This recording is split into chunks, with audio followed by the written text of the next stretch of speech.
go. I. Keep fucking that chicken. Keep fucking that chicken. Okay. Okay.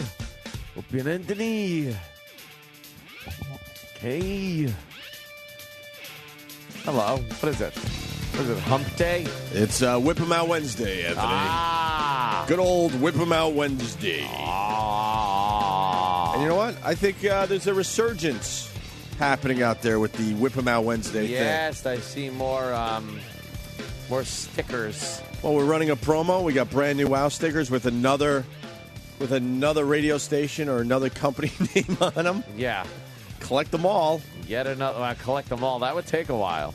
Really? I think so. Well, the There's only been one quite that- a few. The national ones. Oh, that's true, too. Yeah, there's been quite a few. But good news. I mean, we're running a promo. You could send away for some WOW stickers. You put them on your car. And I'm telling you, it's funny because every person that puts a WOW sticker on their car wants to see boobies. I understand that. Yeah. And then every person that doesn't see boobies that have a WOW sticker on their car, they get really mad. Yes, they do. But the percentages are way up there if you do have a WOW sticker on your car. Yeah. If you don't have a WOW sticker on your car, there's not a chance a girl's just going to flash you. No, when was the last time you're just driving and getting flashed? How great would that be, though? Doesn't happen. You put a wow on there, and yeah, you know, it's happening. We know it's happening. Increases the odds. It's happened for many, many years. So, yup. So listen for the promo on this fine channel if you want to get your WOW stickers. Yankees in the playoffs, and I see. Yes, they've clinched a playoff spot. That's like if the worst case scenario happens, they'll still be in, even if they fall apart now. Yeah, well, which, they're not going to fall Don't apart. want to see that happen. They It's just just- beat the Angels last night, which they've had a problem doing. Right. But they did. And I guess the Sox lost. Yeah. So now there's 6 games in front of the Sox. What's the magical 6. magical number? 6. 6 now? Mm-hmm. So, yeah, that's good. I But like it's not that. but it's not a number. It's not a magical number. You're in the playoffs. That's just but you want to clinch yeah, the I know. division. That's to clinch the division. You but- want to clinch the division. So You don't want to make it in on the wild card. Leave that to Boston. Well, this story just hit the wire. This one's a fresh one. Did you read this yet, Jimmy? If it's the one that starts Mac, you bet I did, and I Oh, yeah. love it. It's fresh and it's fresh. And it's hot. Now, Oh, my goodness. this Mackenzie Phillips. Yeah. Now, the older audience that we have, they absolutely know who Mackenzie Phillips is. Yeah. The younger folks, maybe not so much. But she was on a little show called One Day at a Time Yeah. as the ugly sister. The ugly sister. She was ugly. She was always ugly. She'll always be ugly. She is an ugly broad. As opposed to, there it is. Oh, look, Schneider. He's got his cigarettes rolled up in his sleeve. Yeah, and his propofol in a hanky, apparently. So Mackenzie Phillips was in One Day at a Time. And her father's one of the mamas and the papas. I guess he would be a papa. He would be a papa. Papa John Phillips. Papa John Phillips, if you might recall. Yes. What's some of those songs by the mamas and the papas? Monday. What was the big one? I can't remember. Oh, California Dreaming? California Dreaming. What else? Give me a little mamas and the papas there, Travis. There you go. See? All the leaves are brown. Sky is gray.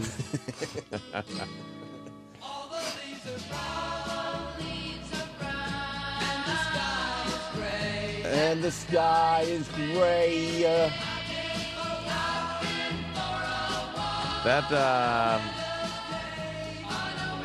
That chick in there, not Mama Cass Elliott.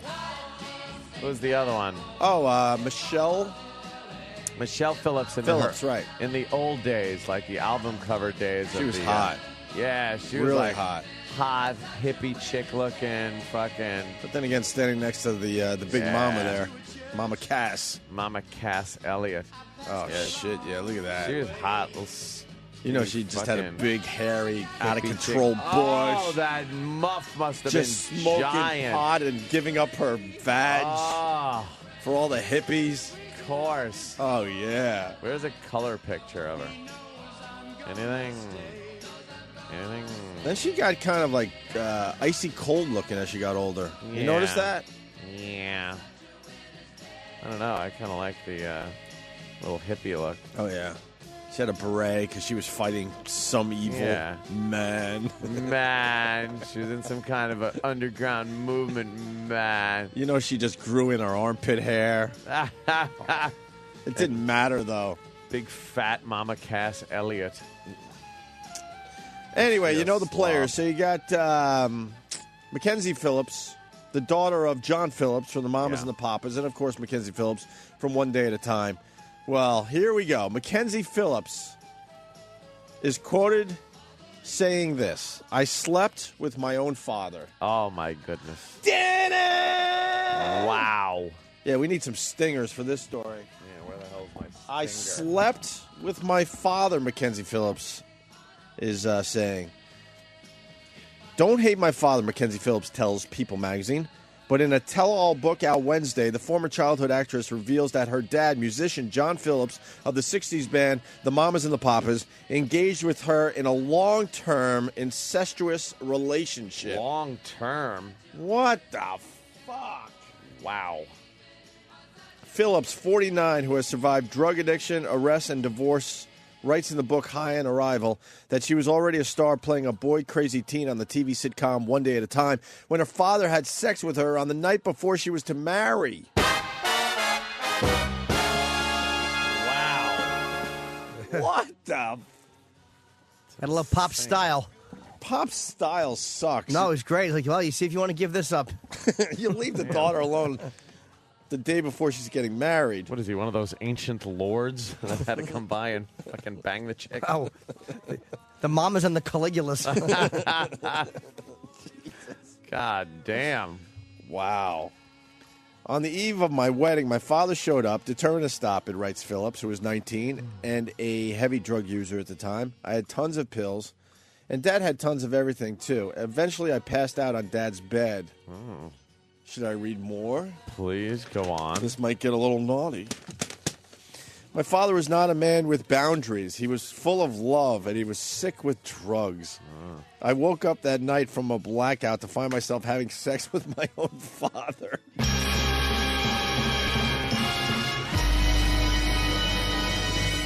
Once again, I woke up that night from a blackout to find myself having sex with my own father. I know. I know. Yeah. I know. Did he break our hymen? I hope he didn't break our hymen. It'd be terrible. I know. Right in the dirty spot. I know. Not in the freckle. I hope he didn't bang her in a freckle. Stick to the vagina. Keep it all legal. Stick to the vagina as long as you don't break the hymen. What the fuck? Damn, yo. I guess it explains the drug abuse, huh? A little bit. So, yeah, he was a father with no boundaries. Had this happened before? I didn't know. All I could say is it was the first time I was aware of it. Ugh. For a moment, I was in my body in that horrible truth, and then I slid back into a blackout. Phillips' life began to spiral out of control. In 1980, she was fired from One Day at a Time because of her constant drug use. That same year, she went to rehab with her father. Oh, my God. That's good. Went to rehab with the problem in her life. Must have been nice meetings. She was Yikes. probably, like, at the meetings, like, screaming, but my daddy's... It's the drugs. You'll come down from this. Drugs. That's just hallucinations. Yeah. And then you're she has to go imagining back to things. her room, and the lights go off, and there comes Papa. Oh, Papa John Phillips. But he was older. It's weird. Like comes she was the calling. 19 when he started having. It's like it's not like she was a little girl. It's like that's what's weird is that he just started banging his teenage daughter. Well, I guess she's hinting that this might have happened before, the day before her wedding, but she's not sure. This was the first time she was aware, but I think she's hinting that she's got to think that it happened more than one Yeah. time. She even toured with him in a band called the New Mamas and the Papas. Her sexual relationship with him had become consensual. Wow. Yeah. I know. Consensual. Sure. Ugh. The fuck. She started liking it in the crapper. I know. Oh, Jimmy wasn't here for this bit. Oh yeah, that's got a million of them. What is the freckle again? The Freckle. is the ace. That's the ass. The ace. I know. I was a fragment of a person, and my secret isolated me. She writes. One night, Dad said, we could just run away to a country where no one would look down on us. There are countries where this is an accepted practice. Maybe Fiji. Yeah. Move to Fiji so you can have sex with your daughter? Fiji. What the fuck? He was completely delusional. No, I thought we're going to go to hell for this. Yeah. Ah, she knew. The end. The end. Wow. Cute story. That's a hell of a way to start another radio show, huh? Jesus H. Christ. And then she goes to rehab with the guy. That was her only chance to get out of that craziness. That was, wow, that's a fucked up little story there.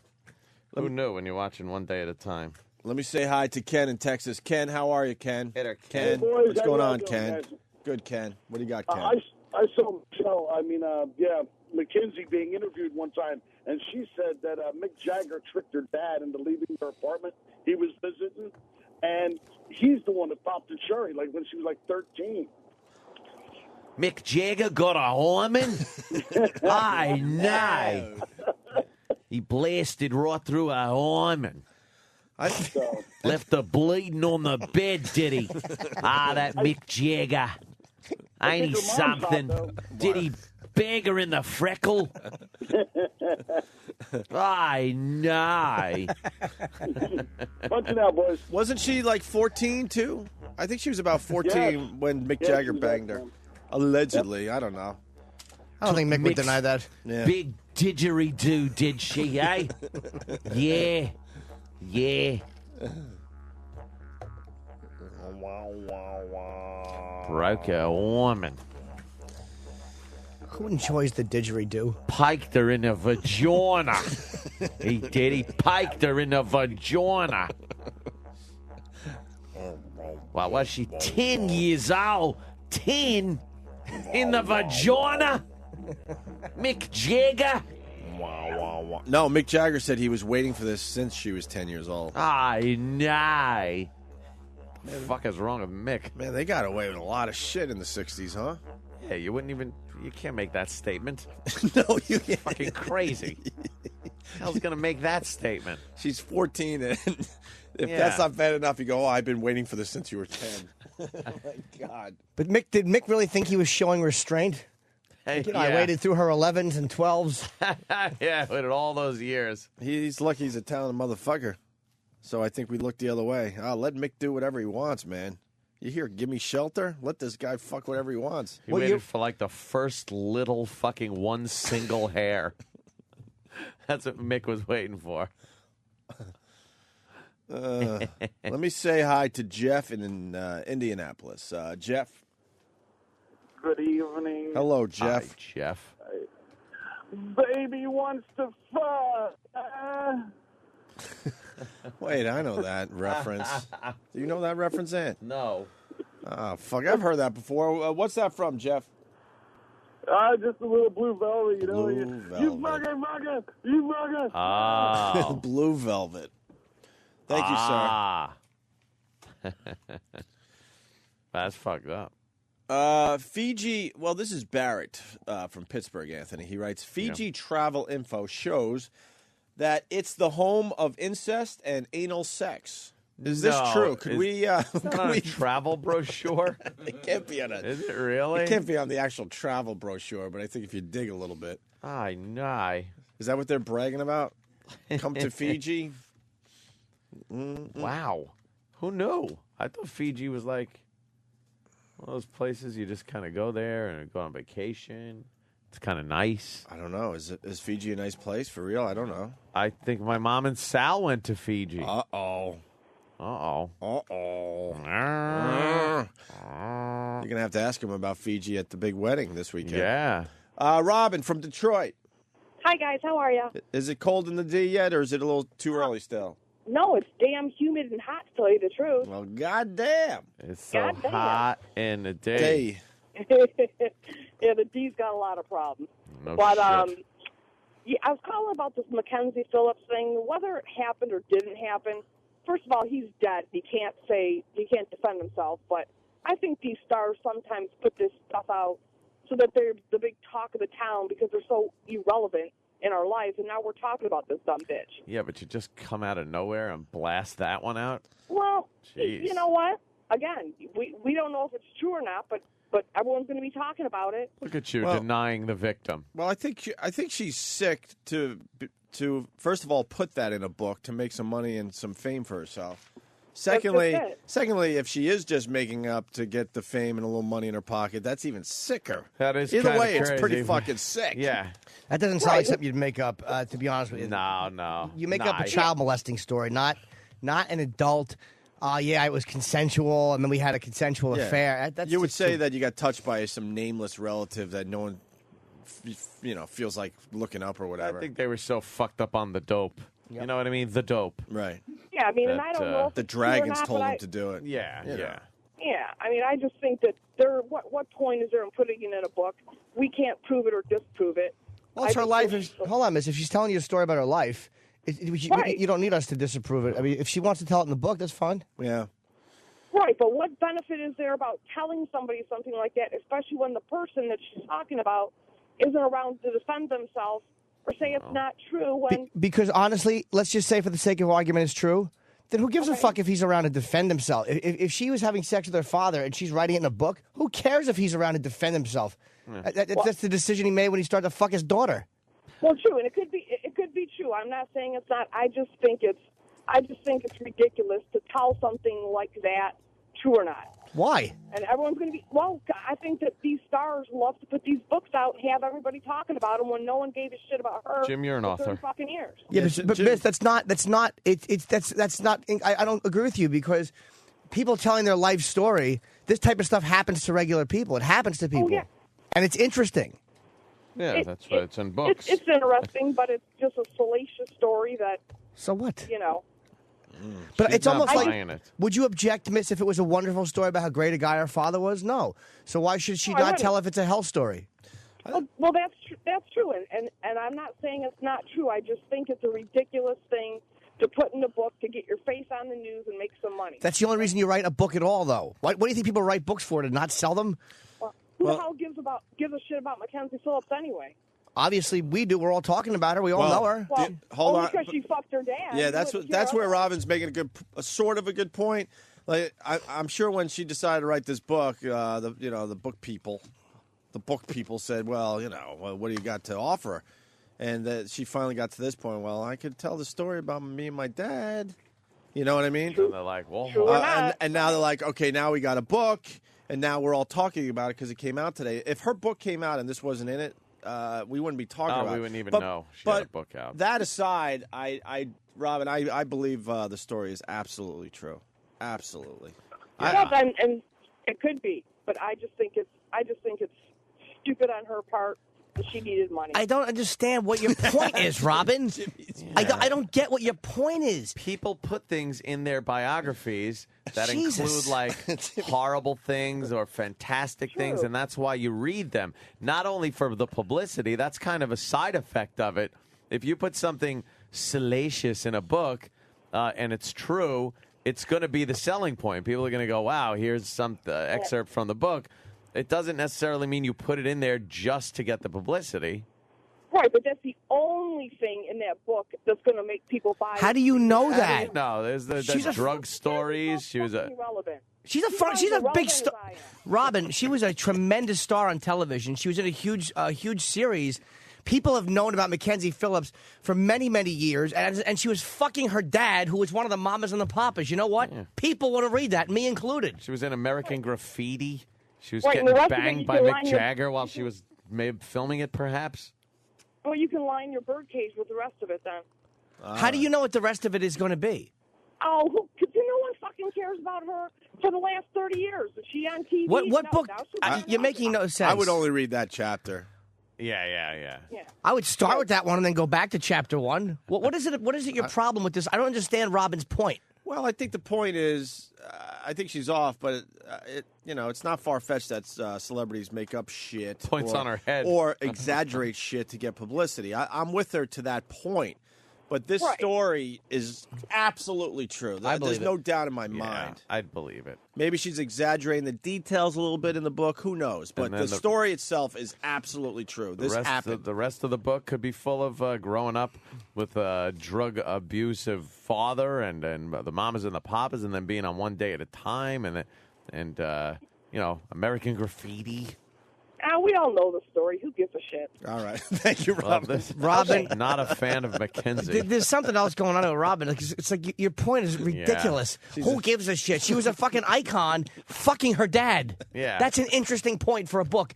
What Robin's acting like, you should write a book with no selling point. Right. No selling point. She's only saying that to make it interesting so you buy the book. Yeah. All right. How annoyed would you be if she left that out? Yeah. If she wrote a life story and she didn't put fucking her dad, Robin would call up and go, well, I would have bought the book if I knew she was fucking her dad. Why wouldn't she put that? Shut up, Robin. Jesus Christ, she bugged me. What's wrong with Robin? She's out of her mind. She had a hatred for Mackenzie Phillips. I didn't like She it. certainly did. Let's go to Josh in D.C. Josh. Yeah, you need to add her to the radio station, The Manhole. That's what happens when you add someone with the name of Robin to your show. Oh, didn't even realize. Oh, my God, I want to choke that bitch. She was a phone hole. Jesus Christ.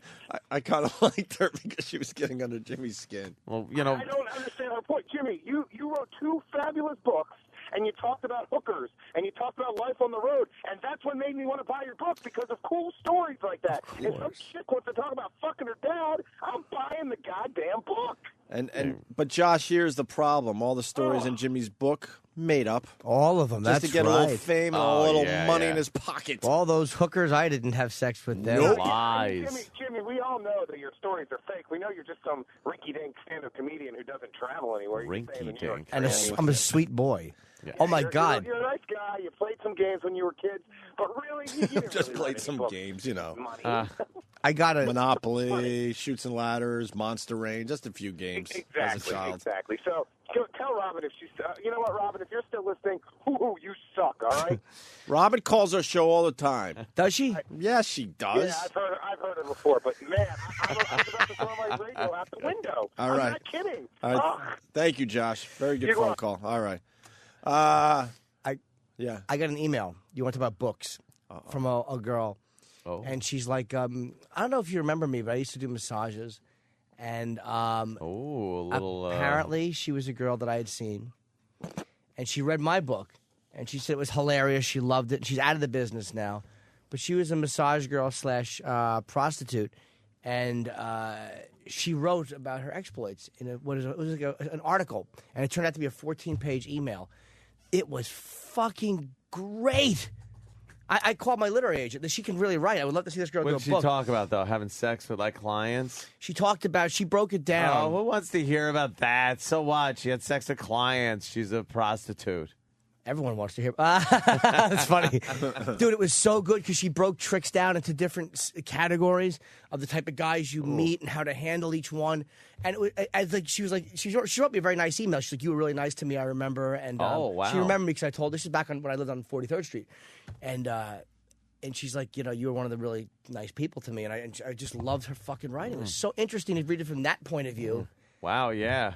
Did you treat those people like human beings? I spit on them and say, here's your money, dog. I thought you were supposed to treat them like robots or something. He doesn't stretch out their vaginas. See, Yeah. it's a small wee-wee joke. I didn't get it. I thought it was a courtesy joke. Let's go back to the Robin thing because people have some observations. Brandon in Houston. What's up, Brandon? Hey, what's going on, guys? Hey.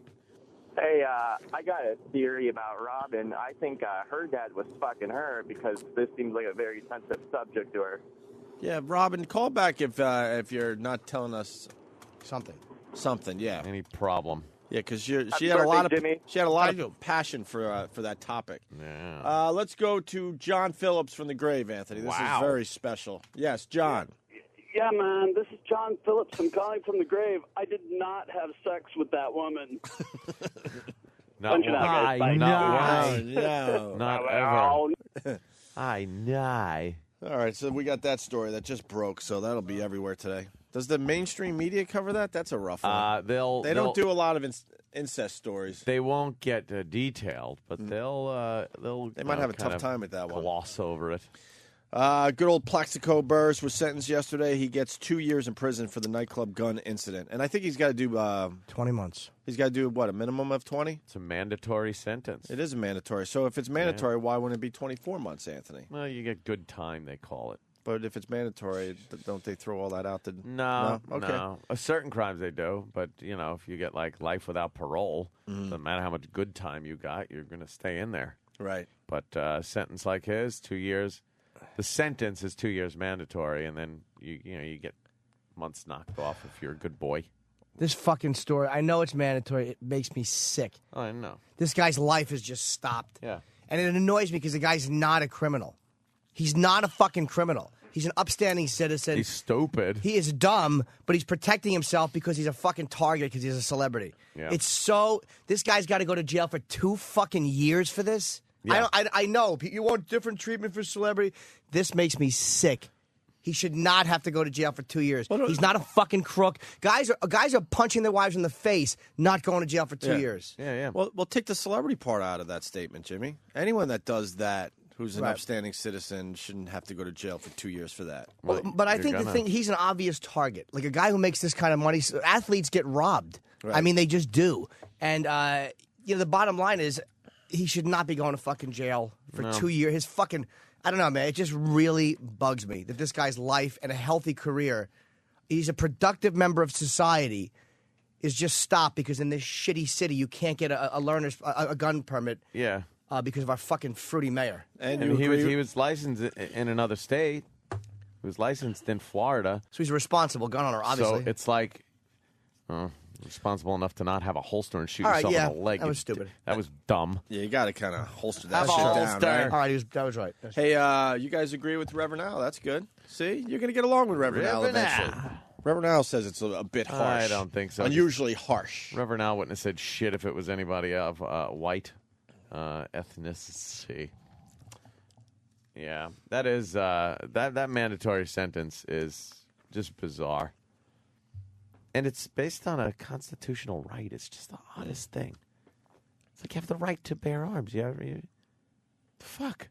How do they get away with giving you a 2-year prison sentence for exercising your number 2 constitutional right? And then Bloomberg.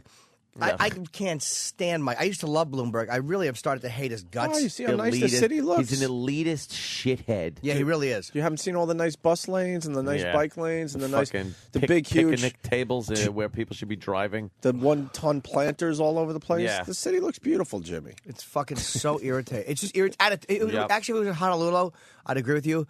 But it's New York, and there's a winter, and it's just going to be fucking creepy at night.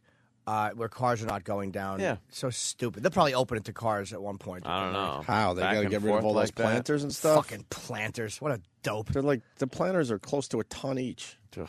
They're massive. All right, Robin's calling back. Should we go back to Robin? Yes, definitely. See All what right, the fuck. we're weaving around here. Robin, what do you got? So some people are saying that you might have been touched as a child. Robin, what do you have to say Wow. about that? I was not touched as a child. Why, too ugly? Aw. No, no, I've been there, and I got, I think Opie said, quote, you have some nice tits. Did I see your tits? Well, you didn't see them, but you said I had nice ones. I got a picture of Jimmy looking down my fucking shirt. Oh yeah. Oh, really? I don't Yeah. remember now. I I'm do. going to have to see that picture Where again. the hell is there, that? huh? Where's what you got? Yeah. You got a Facebook? No, I don't have time for that shit. I got a job.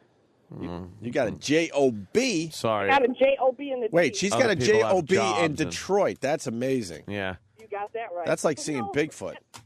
I can't stand the fact that little Jimmy's mad at me. I love No, I'm Jimmy. actually not mad at you, Robin. I just don't. she's like I didn't your biggest understand fan. it. She travels from all over just to see you. I'm not Jimmy. angry at Robin. I just don't. I Why didn't are agree you with their point. trashing her Jimmy so hates much? you. I really don't. You should have heard what Jimmy was saying about you when you were not on the show anymore. No, I didn't say that. He wrote down some awful things about you. How is this page 29 Oh, wait. news of, by the way, the Post? What? This Plaxico? Yeah, Mackenzie. Mackenzie, Papa John raped me. Page 29? Well, if it was 1977, it probably would be page 1. That's pretty big, though, dude. Come You on. know? That's A lot of fairly... sitcoms have come and gone since One Day at a Time. Yeah. That's true. If it was somebody from the Seinfeld cast, oh yeah, that would be Yeah. front page news. You know, you got Valerie Bertinelli doing fucking look how much weight I lost off my ass commercials. Right. And you got Mackenzie getting banged by Papa John. Yeah. Can I redeem myself now, you guys? So the next time you see my name come up, you don't not take my call. Robin, Maybe. Robin, you're one of those calls. When I see your name up there, I go to you. Oh. Okay, You're so one I of my don't wanna- regulars.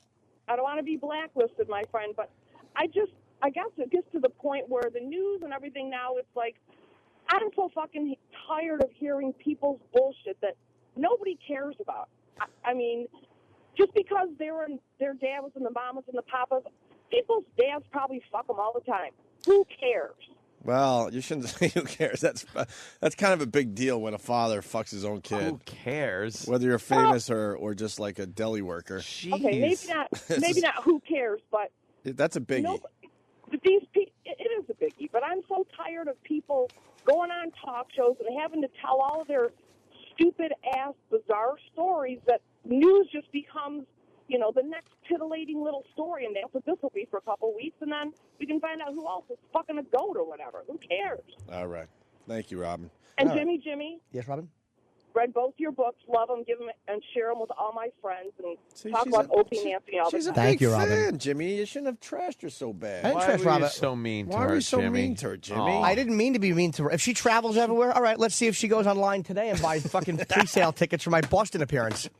Your Boston appearance? Oh, yeah, as a matter of fact. All right, everybody's asking me, when am I going to be at Boston? Hold on. Boston, you got Jersey, you got Kansas City, you got Buffalo, now you got what's going on? It's called Bill. Jimmy's got taxes and bills to pay, but Jimmy's Yeah. money had to go elsewhere this year. Well, Yeah. Wait. Are you in a bad mood? No, but it's just I'm forced to go on the road. I'll be appearing at the Wilbur Theater Damn on it! You shouldn't be forced to go on the road. Saturday. Now I'm in a bad mood. Saturday. coming to Fuck! Detroit. Oh, hold on. Saturday, My November God. 28th, I will be at the Wilbur Theater in Boston. I'm only doing that night. Saturday, November 28th. 2 big shows, 7 and 9 o'clock. Tickets are pre-sale only, starting today at noon. And this is the fucking worst pre-sale code ever. What is it? WT23. WT23. That stands for like Wilbur Theater 23. Oh, okay. But why don't we make the W and the T mean something else? Well, it's White Titties 23. White titties 23. White How about I white fuck trash. my father? All right. That'd be a good Oh, quote. that's not That doesn't WT. make sense, Robin. Jimmy, Oh, come let on, Jimmy Robin. Jimmy. do the joke. Robin's gone. It's from noon and Never again will she appear on our That's it. show. 24 She hours. blew it. Noon today. Pre-sale for Boston. She blew it. Speaking of Boston, that leads us to the next story. Mayor Menino won the primary. Of course he did. Does he do a good job up there? Maybe they just like him. No, I don't know what that's about. it's just an awful place with him in charge. It's So he's that much closer to getting another term as mayor. another term. Boy, they do not like changing their politicians up there, do they? Stephen S. from Bayshore, one rape at a time. Oh, one rape at a time. One rape at a time. Well, this guy does not agree with our Plaxico thing. Paul in Illinois. Paul? Yeah. Hey. Paul. Yell. Yes, Yell. Paul. Paul. Yeah, I'm there. I'm sorry. I don't agree with Jimmy saying he's not a criminal. He committed crimes. He carried a gun into a nightclub. The gun was discharged. They tried to cover it up. Both of those are felony convictions. He is a famous athlete. I will admit that, and they are trying to make an example out of him. But he committed crime. I know, He's a criminal. I understand that, and I couldn't disagree with you in court. You'd win the argument. I'm only saying that, like, there's no common sense sometimes, and to me, Plaxico Barris is not a guy who's a criminal out to hurt people at all. He did something stupid, But it was done in a way he was protecting himself with a gun. He's not going to stick anybody up with the fucking gun. He's a target. He obviously cared enough in Florida to get a license. It's just, to me, this is a guy, because he plays football, he shouldn't have a different set of standards. But there's no common sense. This is a guy clearly has a gun to protect himself. How much Clearly. time? If he needs protection, why doesn't he go out and get the big entourage? Well, I mean, are sometimes gonna you just mess with want to the hang by group? yourself. But and then again, if one of those guys does something stupid, if one of those guys fucking does something stupid, he gets in trouble for that too. Yeah, a lot of times those guys do stupid things. Doo-doo, you said. Do. But it made sense. It just, Of course it did. Yeah. Yeah, well, I just wanted to share my opinion on it. I'm a long-time listener, first-time caller, getting through. Paul, we welcome all opinions. It's all good, Yes, my we're friend. very tolerant here. I mean, we On like... a positive note, I hope Robin jumps off the damn Ambassador Bridge. She is the worst excuse for a woman out of Michigan. No, she's not. Robin has been with this show for so many years, I can't even tell you. Yep. She makes Detroit look bad, and wow, No, she's... that is Robin really rules. tough to do. Our Robin rules. Thank you, You Paul. ever go on YouTube or any other sites and just put in like Detroit? Detroit is just completely crumbling. There is some It is shit scary. going on in Detroit. Wowie kazowie. They are boarding up homes is, left yep. and fucking right at this Boarded point. up, burnt out, crackheads, criminals, gangs. Well, It's just there's nothing going on there. Well, what are they supposed to do, Ant, at this point, with the car industry completely falling apart in Detroit? Well, if you're still What are they living supposed there, to do? I would imagine somehow- if you don't have a job and you pick up the paper, I don't see how it's possible to get a I'll job. tell you what you do. See that area right there? Mm-hmm. Whoever lives near there, clean it up. Get the fuck. Look at that Who's house. going to clean up a Clean up your fucking house. Maybe then your neighbor will do the same thing, and then the next one, don't be smoking a crack. You smoking crack? Just clean up your own fucking backyard, then maybe help will come in. People are too afraid to even come in and help you. Look at that lovely estate. These people are just fucking broke, man. They're just broke. They're broke up there. Detroit stinks. They're broke. Detroit is broke. When Leno was doing he did a free gig in Detroit. They are fucked, man. They are. Their whole lives were built on a stupid car industry. Yeah. Figure something out. Well, they figured, look, we're going to always need cars, right? That seemed like that's a bet anyone would take. Yeah, we'll always need to gamble cars. on the car industry. Like, we're always going to need cars. Look at that neighborhood. Just dilapidated. It's not. It It's is neighborhood after nothing going neighborhood, on. though. Burnt out. And those are knocked down. Those are big buildings. houses too, Ant. Those aren't little fucking shacks. Those are probably $500,000 homes. It looks like the stereotypical war zone. I don't know. That looks more like a middle class neighborhood. Those are some Everything's just busted. All right. Sucks in the D. It's so cold in the D. Don in Nevada. What's up, Don? Hey, I just wanted to point out, if this guy is such a responsible gun owner, what's he doing going into a public place with a round in the chamber? Yeah. Happens all the time. Yeah, I mean, if you don't have You'd a be round in the surprised how many guns with rounds in them are in these clubs in New York City, especially. Yeah, I'm not saying he didn't handle it stupidly. I'm only saying that as a society, we're putting guys in jail to protect ourselves and to protect citizens. And even though he did something stupid, to me, this guy that does not have a gun for the purpose of hurting other people, it's a legitimate protection device. How much I'm time? against the law that's in place in New York City. I don't like it at all. I think you should be able to carry concealed. I agree. The mandatory laws are stupid. I think if you have a license, I carry a revolver on my hip walking down the street. There's See? no problem without a permit. No not problem. even concealed. But See, not one in the chamber. If you have a license in Florida, you got a license in any of the other 49 states, I think you should be able to cruise into New York and carry your weapon. That's it. Yeah. I don't think you should be shoving it down the front of your fucking pants like a goddamn cowboy. Wear a holster. Keep that thing concealed. Don't brandish it. What was he doing? You know, he was fucking up. And the Supreme Court made a ruling a while back that the police have no responsibility to protect an individual, and me being a truck driver, it's a felony for me to carry a gun to protect myself, and it's not the responsibility of the police to protect me, where am I? There you go. Yeah, where are you indeed? All right, thank you, sir. We got to move on because the phones, everybody wants in. Yeah, this did happen in Boston. Jimmy James, a very similar situation to what James. you guys, what Jimmy was just explaining. Sorry, Jimmy James, what do you got? I know. At first, I was very much against it, Plaxico, getting preferential treatment. But then I thought back a couple of years back, Paul Pierce was out, with a couple of his boys just in a nightclub, and some random guy pulled his punk card, stabbed him 13 times. Yep, that's a fact. Just to say, Paul Pierce. So I mean, it's a double-edged sword. You don't want to give these guys preferential treatment and make them think they're above the law, but they are indeed targets, like Jimmy said. And one more thing. They're showing this fucking video. On Detroit. Oops, sorry. Go ahead. Sorry. Oh, on the Detroit front, I just see opportunity there to open the world headquarters of Ted Sheckler's Glass Shop Emporium. Thank you, sir. Punching out. There's a YouTube video. I need Anthony's expertise. A Yes. guy throws a basketball. They're showing it on the screen here. Oh, right. He throws it, and it goes in, and it right here. Okay, I know this is radio. He's throwing it from the top of the stadium stairs into a net that's on the ground. I mean, it's possible, but He might have thrown 30. Yeah, no, Yeah. I understand that part of it. it's possible. But they're showing it everywhere. I thought it was a fake video at first, but it's hard to tell on that one.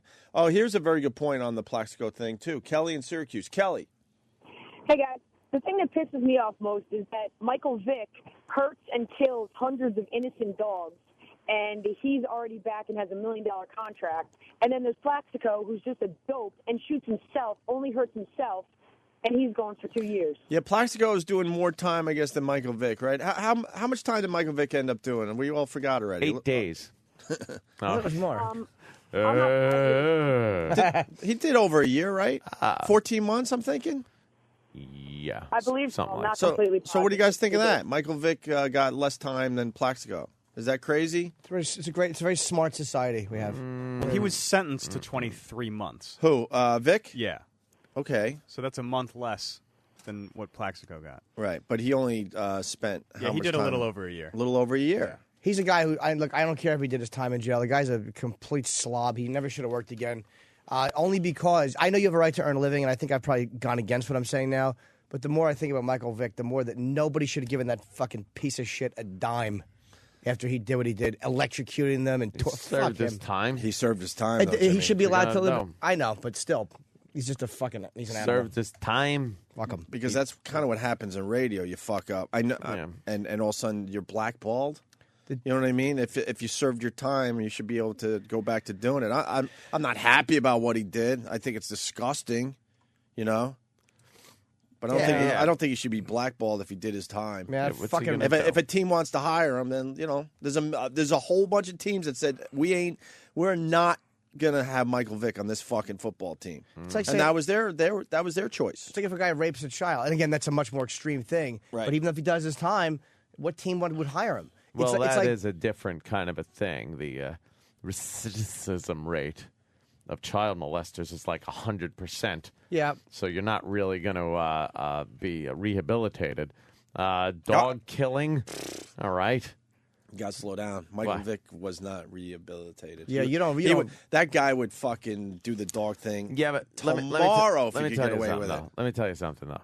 Yeah, if he could get away with it. But somebody like a child molester, they'll do it knowing they won't get away with it.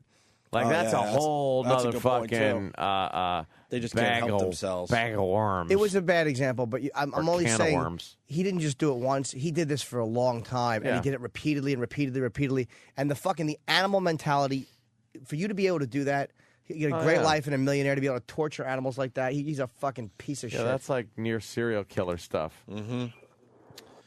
I got a home invasion story. Oh, wait a minute. Jeremy in North Carolina. You got something on that basketball video? Most people have seen it by yeah. now. It's all over YouTube, and now the dumb media is picking it up and playing it everywhere. Hello? That was my Hello? intro to you, Jeremy. Go. Yeah, now it's your turn. Oh, hey, if you put on second 9 of the wide-angle view, the basketball just kind of disappears, and it doesn't reappear. So it's a shot where he's standing up, and he throws it, and you're looking down on the field. Huh. Wait. If you look at it, the angle of it doesn't even line up with where the hoop is, and they say, "Oh, the wind took it" or something, but the ball just disappears. I gotta go with fake. Although that shot is makeable if you sit there all day. All right, let me see. He If throws you sit there it. all day and throw this basketball, Where's the ball? It is makeable. But the ball's up top. I could kind of see it. It's not a basketball anyway. It's a smaller ball for him to hold it that way. It looks like it's like a WNBA ball, which is slightly smaller. Yeah, there's no way he's palming a real basketball like that. Yeah. And I don't know.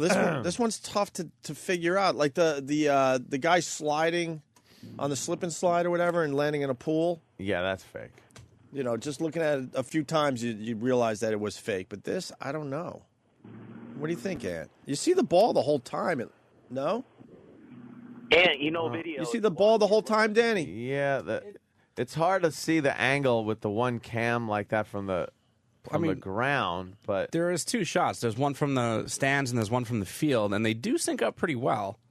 And even all the stuff going down on the field, like with people running around, I mean, you could tell it was definitely shot at the same time. And it looks, and the energy going into the basket. Yeah, I mean, it's like coming down pretty hard. hard. That thing kind of shakes. Did you? So just these little details. Did you see the hole in one? The guy who won, I think, $1 million, one of those contests. Really? Hole in fucking one. Yeah. And what do you win? I think $1 million in a car. They set that up at little dumb local tournaments, but no one ever gets close to the hole in one. Yeah. This guy fucking put it in the hole. What do you think? It's tough, right? The guys who do this have an entire website of just crazy basketball shots. Oh. So I'm gonna go with that. It's The thing does look like it's going way off to one side and then curves back. Well, if you throw enough balls, you could kind of figure out the wind. If you know the wind's going to push it a little bit. Honestly, I've played a lot of basketball in my life. That shot is makeable if you put in the time. Seen some ridiculous shots. I mean, what we see is the one shot, so we're like, oh, what? The guy picked up the ball and threw it? No, they could have been there all fucking day. Yeah. Let's see all the other shots strung together for an hour of him missing. And then the video wouldn't be as impressive. Let's go to Matt. Matt, what do you got? Boys, how we doing? Jimmy, happy birthday, sweetheart. Hi, buddy. I want to chime in on the Plexico Burns thing. Dante Stallworth I think he played for Cincinnati. He killed someone. He was high and he ran someone over.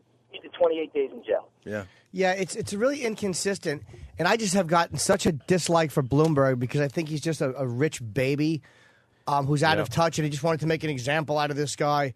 And it's like, you know what? Throw some of the pieces of shit from Wall Street. I mean, we got Bernie Madoff. Worry about them. This guy is not going to go out and fucking pipe some old lady over the head. He's not going to rob a person. Remove hats. Yeah, exactly. He's not going to do that. Yeah. It's just this one bugs me, man. All right, boys, punch it out. All right, thank you. All right, why don't we take our first break? Speaking of Wall Street, they're making another Wall Street movie finally. Oh, Are no. they- But the timing's good. What black actor is going to be in it? I don't know. I don't know many details, but What African American actor takes Michael Douglas's role? no, Michael Douglas is out of jail.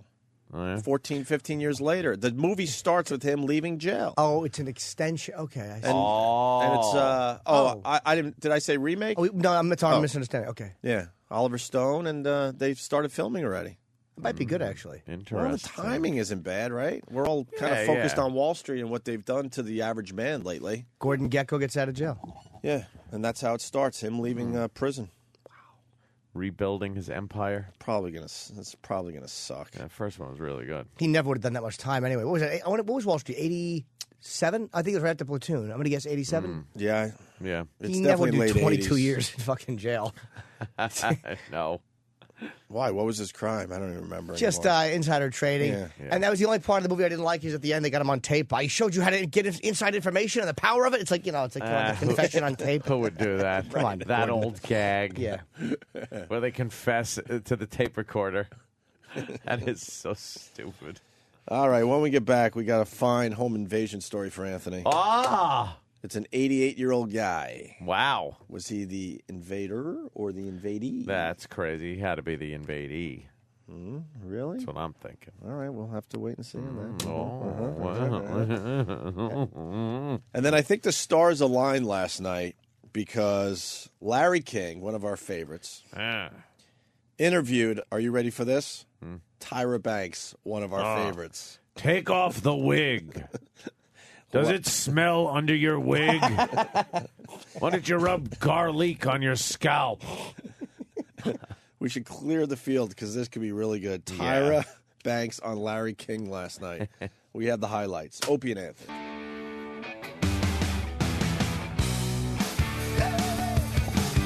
Rock and roll. La, la, la, la, la, la, la. Opie and Anthony. Mike's been waiting a while here. He's got a home invasion story, which leads to the home invasion story from the news. Mike? What up, Mike?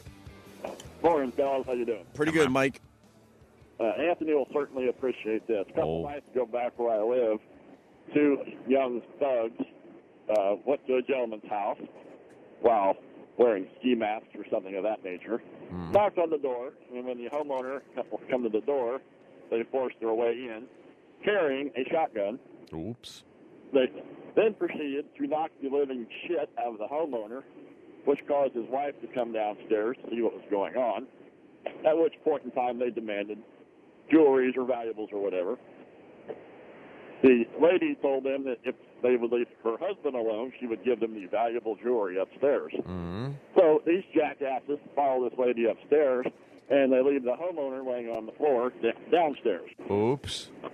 Oops. Unfortunately for them, excuse me, the homeowner was a retired police officer. Who then retrieved his own weapon, went upstairs, and successfully shot and killed both robbers. Fantastic. That's Good for what him. I call responsible gun ownership, boys. Good for him. Shouldn't have let him in the house in the first place, by the way. Gotta watch out. Well, I think the situation was that somebody knocked on his door and he went and see who it was, and as soon as they realized he was at the front door, they kicked it in. So you have your gun with you. Oh, well, What good's a gun I if you would don't have it think with so. you? That's what I say. Yeah, kind of like the guy a while ago that was bitching about carrying a weapon with a round in the chamber. Yeah. There you I go. don't know about you, but I carry my gun with a round in the chamber. Well, Otherwise, yeah. it's just a really cool looking paperweight, right? Unless you're a quick draw McGraw. Yeah, fuck that. Yeah. All right, Mike, thank you. Thank you for your story. Pleasure, fellas. All right, it leads to another home invasion story that has a I think a nice ending. We'll find out okay. here. From the news. Hunt is on for 4 suspects who tried to rob a senior citizen in New Jersey. But as CBS 2's Christine Sloan reports, the feisty 88-year-old fought back and stopped the thieves from taking his property. I ran down the stairs, and here they coming down. 88-year-old Biagio Cicione may have trouble. I just have this theory, man. Like, you live your whole life, and if you get to a certain age, you should be able to just live in peace. Like it's being robbed. Like it should be like, I don't know, a death penalty case if you fuck with the elderly. If you get to a certain age, like you make it to, let's say, 75. Yeah, they're more Then burdens. it's though. completely hands off. You can't fuck with them whatsoever. But they're burdens. They're almost doing a public service.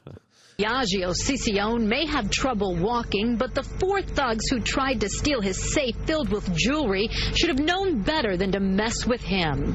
Then the guy pushed me, and I gave him a sock. And he just stood there, looked at me.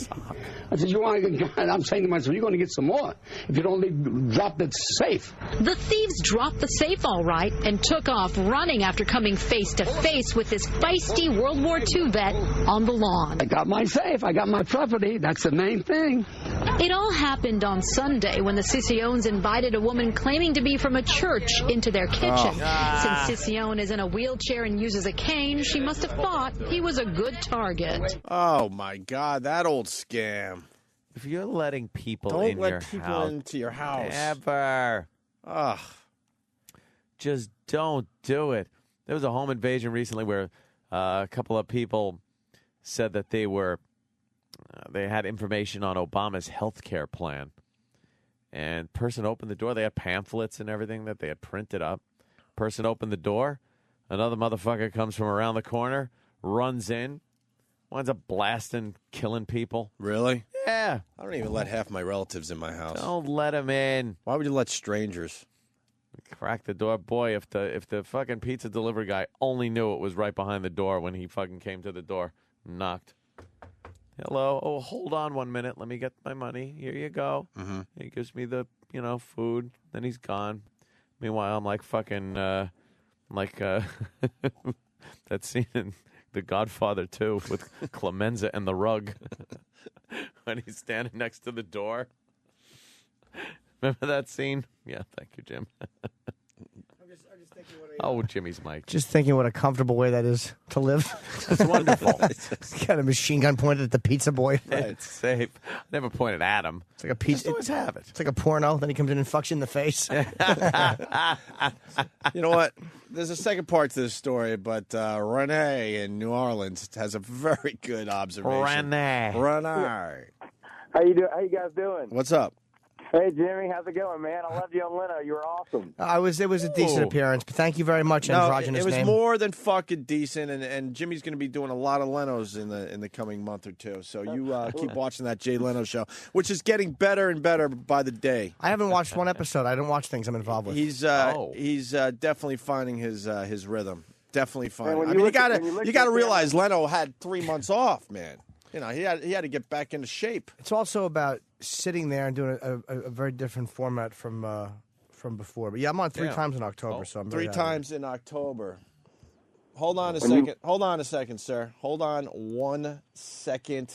I wasn't prepared for this, but it's not too late. Hold on. So happy together. There we go. We're happy together.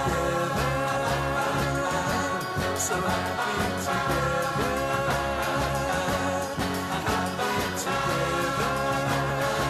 Okay, they're out of sight. There they go.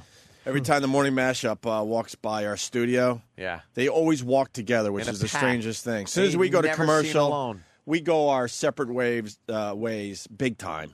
Oh, my God. And sits still. I run down the hall. Jimmy, I don't know what the fuck he does, but we all just scatter. We peel off. But this morning mashup, every time they go into commercial break, they walk together. They go to the coffee room together. They walk back down the hall together. Always together, hence happy together. They're so happy together. What do you get? Nicole walks, they follow. They do follow. Pretty much They're it. fucking 3 stalkers who she works with.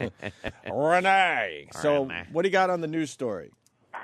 What I think is great is that because of that news story, and now because of you guys putting it all over the world, thugs everywhere know that Biggio Ciccione, 88-year-old feeble bastard, and his wife have a safe full of valuables upstairs. That is true, yeah. Because I don't think other criminals are going to be like, oh, boy, I'm scared. They do know that the guy is in a wheelchair. They would just figure out something slightly different. Yeah, it's like, and the outcome's going to be very, very different. If he punches me, he's going to be headless in that fucking wheelchair. Yeah, exactly.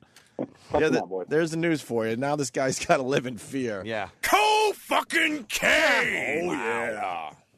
Second part of the story. Ciccione wasn't fooled by the distraction in the kitchen. He walked into the living room, peered out the window, noticed 3 people walking away with his safe. When I saw that, I immediately got up like this. How? I ran to the door, dropped the cane. He was messing around with them. She scratched me. She made a big mark here with her nails. They ripped my shit, all my buttons off my shirt, and I kept spreading them away from me. Because of the brawl, police have evidence, including a hair fiber. Mr. Ciccione was excellent, in his description of the people. The Lord was with me, and I have him here with me all the time. Even though this could have been much worse, this former butcher says he'd fight the thieves all over again. Oh, well, you just might have that chance. Because in a week or I think two, they'll the be news back. is going to forget about him, and everybody else is going to forget. And then he's just going to be alone watching Jeopardy with his wife. And this is going to happen again. It's going to happen again. Knock on the door. Dummy will open it up. Yeah. And then he thinks he's got the chops to... Come for my safe again? Yeah, well, I'm going to suck you one. That's right. Hey, what's that you got there this time? A gun? Holy shit. Hold on, Ed. They're coming back. So happy together. They all have coffee in their hands. Yeah, they go for. Why don't I send interns? It's very funny.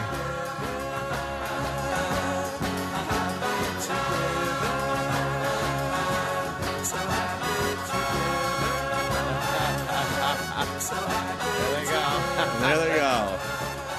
And that's it. Okay, they're Very gone. happy. They're happy together. The morning mashup. Yeah.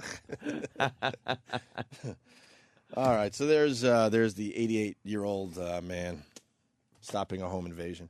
Those old fucking guys, though, man, they got that weird old guy strength. Old guy strength. You and ever old fight guy an old balls. guy?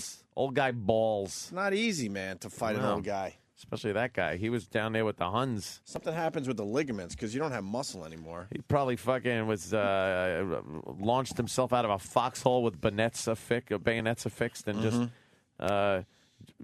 disemboweled a kraut. Oh, yeah. In his past. Oh, yeah. Think someone's going to take his safe? Well, Kurt Schilling, as we change gears, heading toward the Tyra audio on Larry King, by the way. I don't want to hear that so bad. I was just telling these guys, Kurt Schilling, this is how fucked up the media is. And everyone goes, but you're part of the media. No. Not talking about our part of the media. Yeah, I guess we are. We're talking about the news readers. See, we don't read. We barely could read on this show.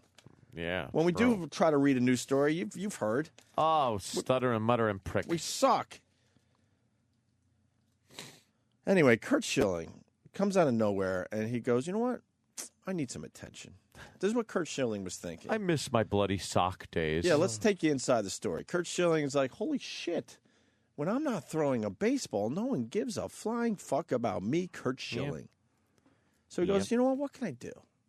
All right, well, this Ted Kennedy guy died. I don't know anything about politics. I'm just going to make a statement that I'm thinking, the key word, thinking, about trying to get Ted Kennedy's seat in the Senate. And then so then he news. writes it out. Boy. Then he blogs about it or something. Knowing this dopey media that, we're a part of, will pick up the story. Picks it right up. So now Boston is just alive with rumors that Kurt Schilling is thinking about running for Ted Kennedy's Senate seat. Kurt Schilling throwing his hat in the ring Right. for Ted Kennedy. Right. Yeah, is that it? Yeah, so, and then Kurt Schilling sits back. I mean, it's brilliant on his part. I don't blame him. Yeah. He sits back and goes, look at me. Everyone is paying attention to me, Kurt Schilling, again. And then he waits a couple weeks, knowing that he's got a couple weeks to kind of, hang with it. And then Kurt Schilling goes, well, obviously I was never going to run for the Senate seat. I don't even fucking know anything about fucking politics. What do I know? Throw baseball. So then he goes back to his blog and goes, well, after considering this for a few weeks, I have decided not to run for Ted Kennedy's Senate seat. And now a second barrage of news stories about how he's not running. This was never a possibility. Never a story. But this Kurt Schilling just got a lot of attention off and on the last 3 or 4 weeks. Yeah. So well played, Mr. Schilling. Well played. Well played. Well played. Do you think he ever had any intention for real? No. What does he fucking know? No. He's not a wife of a politician. Yeah, they know. They know a little bit, right? Retarded. So there you go. So that's official. Kurt Schilling will not be. We knew. I think we even said when it popped, this is ridiculous. Yeah. And the Beatles selling 2.25 million remastered albums worldwide in the first 5 days of fucking release. Just amazing. Just fucking amazing. I haven't bought a Beatles album in, let me think, at least 10 years. They hooked me in. I'm going out and getting this fucking remastered stuff. It was sold out. I know. Yep. I'm getting every single one of these now. They got me. And U2's got me, too, because they're doing the remastered thing. Every one of your favorite bands is going to be doing this. Just, Another way to just sell things. CDs that you already have. They sell you the same product over and over and over again in this new digital age we live in. Yeah.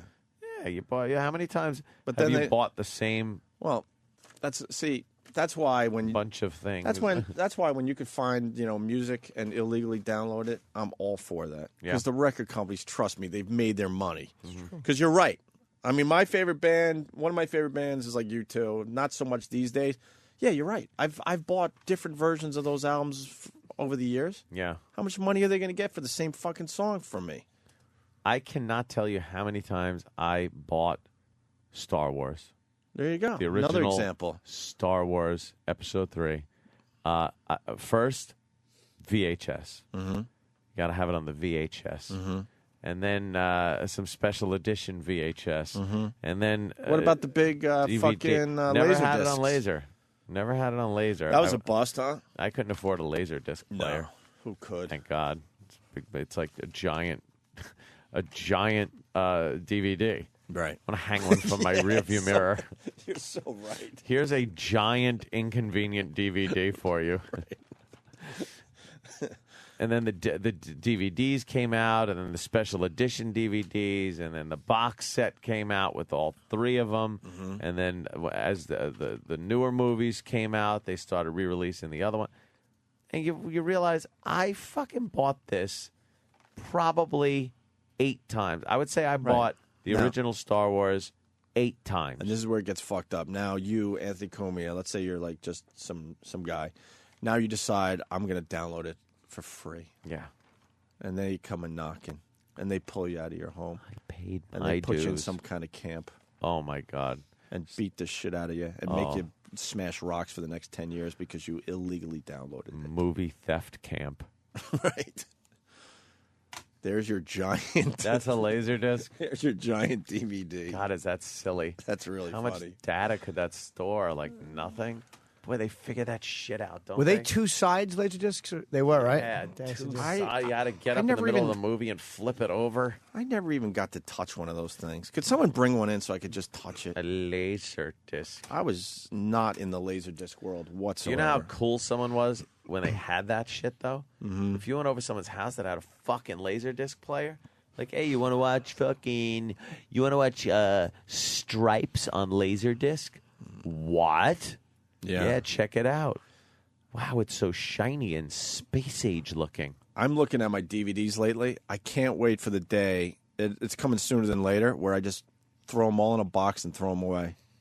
I don't want the clutter in my house Mine anymore. are in a box in a closet. Yeah, because, you guys, you put all your DVDs into your system. Sure. Kaleidoscape system. But we're all going to have that Yeah. capability where you're not going to need the actual DVD. It's a waste of space. Last night I'm sitting at the bar, not even in the theater, just sitting at the bar, Singing downstairs. karaoke to yourself? A little bit of karaoke later on, but By yourself? Or Oh, yeah, of course. What song were you singing by yourself? What the hell was I singing? Let me think.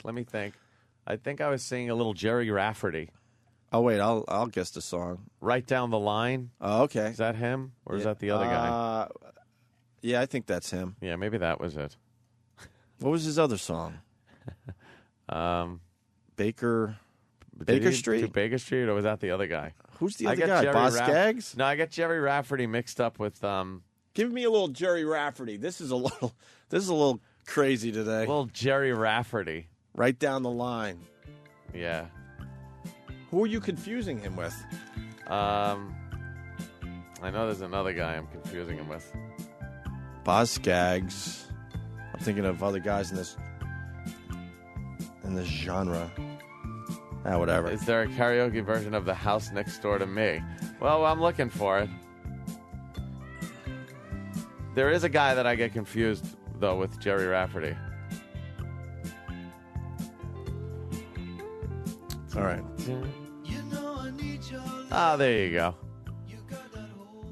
Yeah. You were singing that to yourself? Of course.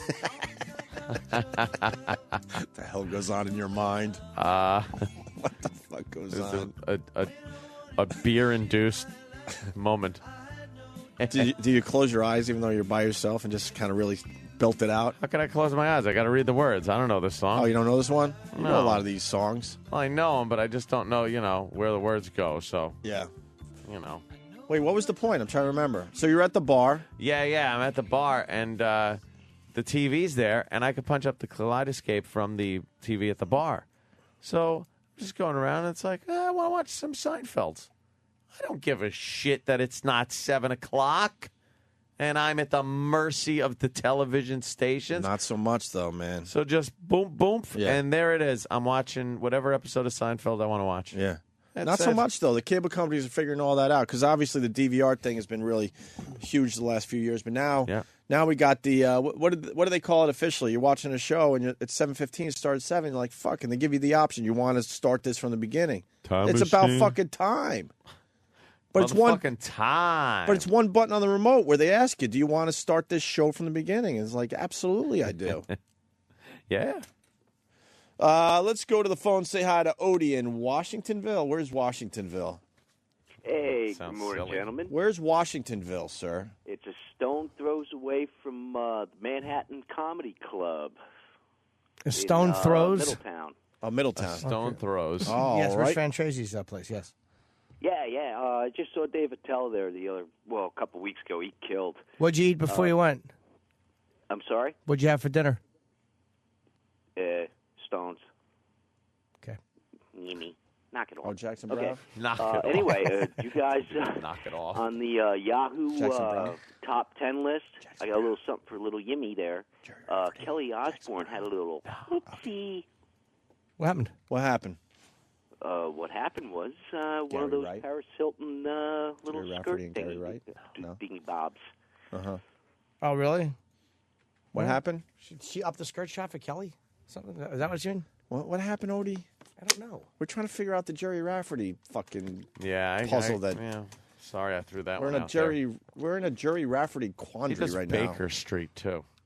I said Baker Street. Yeah. All right. What happened, Odie? Okay, guys, I guess I'll punch No, out. we're going Hey, to focus Jimmy, on love you. Hold on, we're going to focus on you now. Kelly Osbourne had a whoopsie out on the. What happened? Yeah, it's top 10, one of the Yahoo searches. Where did she do the oopsie? Dancing with the Stars? How the hell would I know? Oh, this guy's got an attitude. I love it. Yeah, fucking heck, got an attitude. The hell would I I've been know? listening to you The since fuck are you fucking guys? You got the show. You figure it out. I know. Well, you might have a point, though. Yeah. It's your show. You go right ahead. All right, thank you, sir. Chuck Fucking show. Chuck Mangione. Ah, Chuck Mangione. That's Really? it. Yeah. And Yep. And there's just something and that Jerry Rafferty? I get confused because of that horn thing, I think, or something. He had one good song, right? What did Chuck Mangione do? Give me a Chuck Mangione song. He had, what? What? Would you listen to isn't this, his Jimmy? Big hit. Is it? No, this isn't his hit. Get his hit. What is his hit then? Oh, it's called Start Over on the cable Oh, hey, system. no, This is his it. hit. Yeah. Okay. There's no words, but there's a horn. Toodly doo. Oh, wait.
Toodly doo.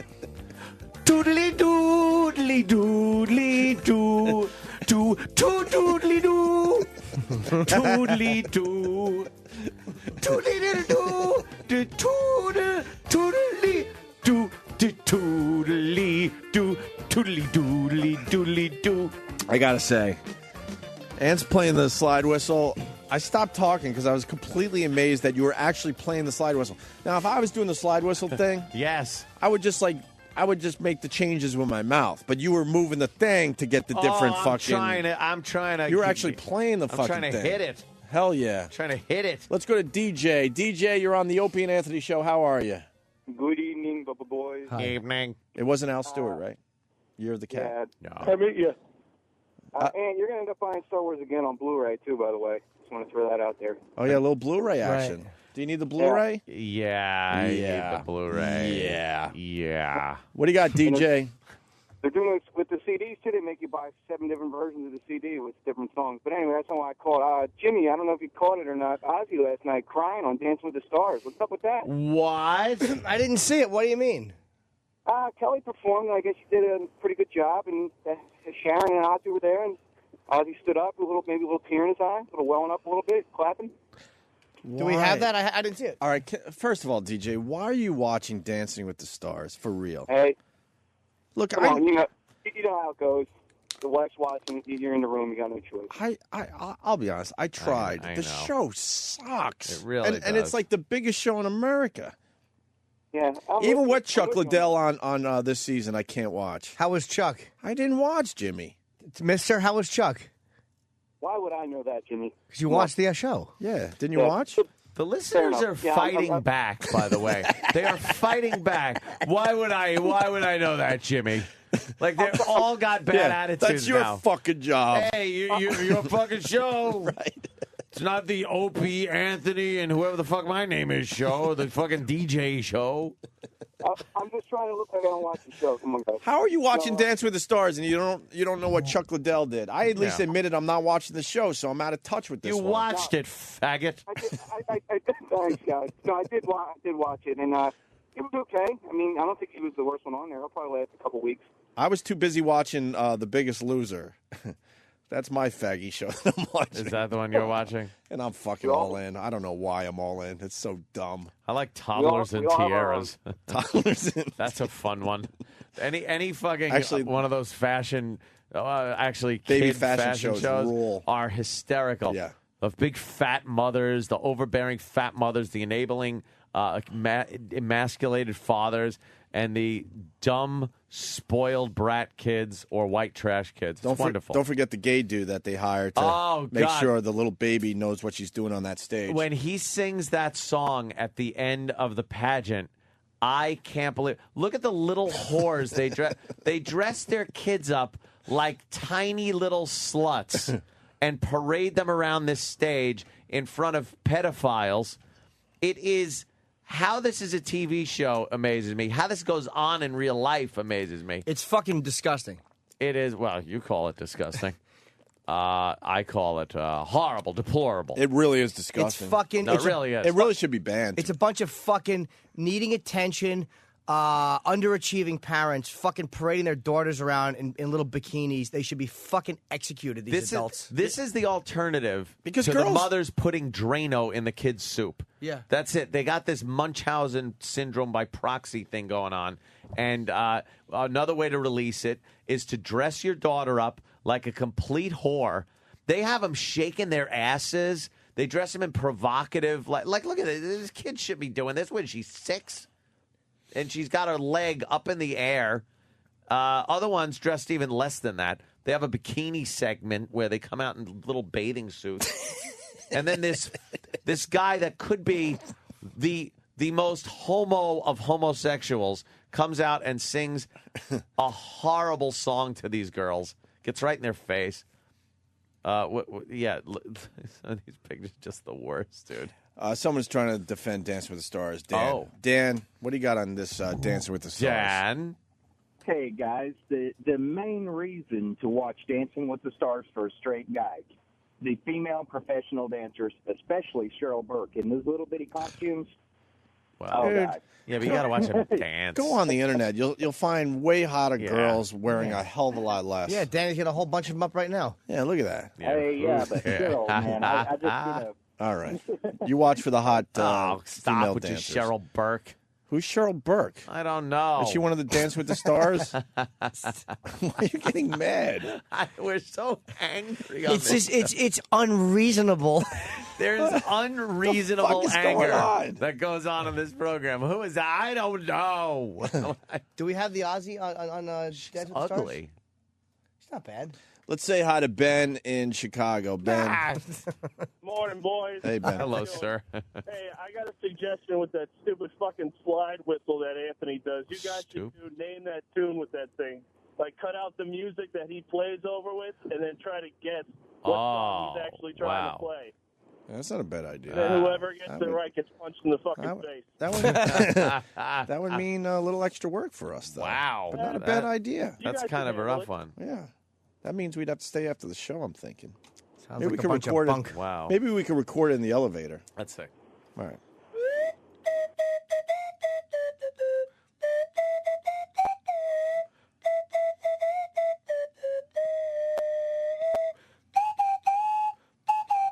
I know it.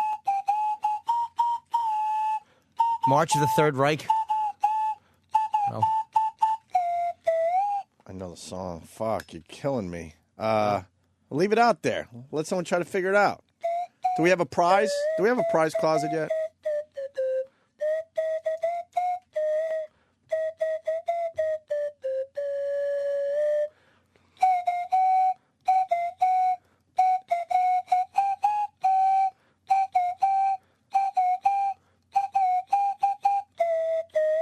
Oh, fuck. Good job, Kevin from Connecticut. I got it because of Kevin. Is it this, Ant? A few people got it. I'm looking. Yes. It's this, right? Yes. Okay. Yeah. Fuck. What? I should have known that. I didn't get. I wouldn't know. I still don't know. STP. Stone Temple Pilots. Vaseline. Oh fuck! I still don't know it. sorry. You could have played the actual song. I wouldn't know it. Dude, get into STP, will you? I don't know who they are. I mean, I know who they are. I don't know the Oh, songs. my God. They got some great songs. What's Vaseline sound like? This is it right here. Scott Weiland had a seizure on a plane. Oh, yeah? When? And then still appeared in Miami even though he Wow. had this That's seizure. brave of him. He blew off our show. Fuck him. 24 hours later. Yeah, he's a dick, but I still love their music.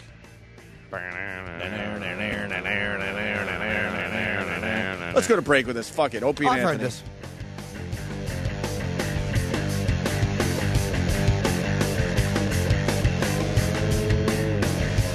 One time a thing occurred to me. What's real and what's for sale? Blew a kiss and tried to take it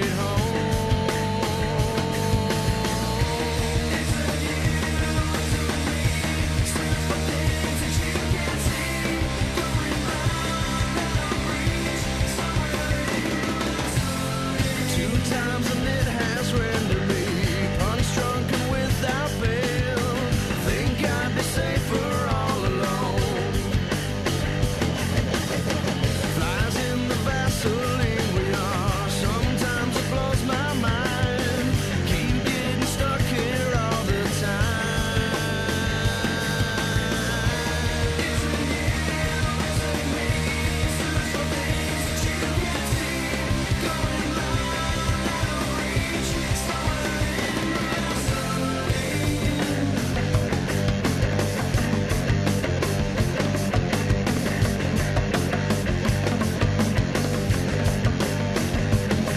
You'll see the look and you'll see the lies. You'll eat the lies and you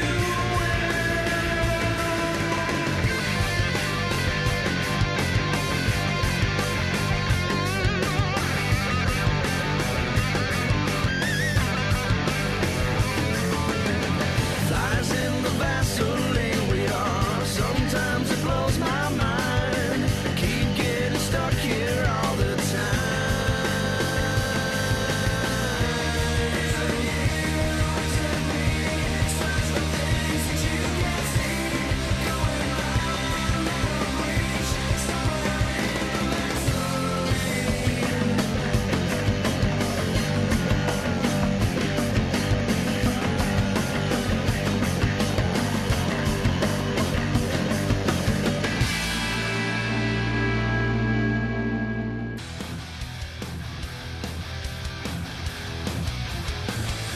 Opie and Anthony, I was just handed the O&A show prize list.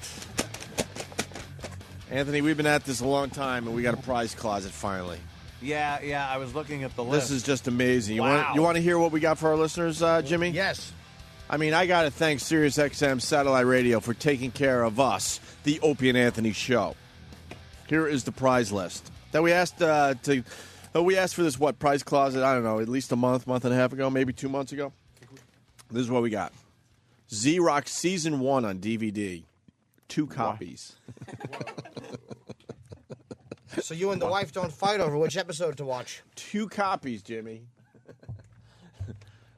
What? If that's not good, how about this? Thriller in Manila on DVD. 2 copies. Wow. Oh.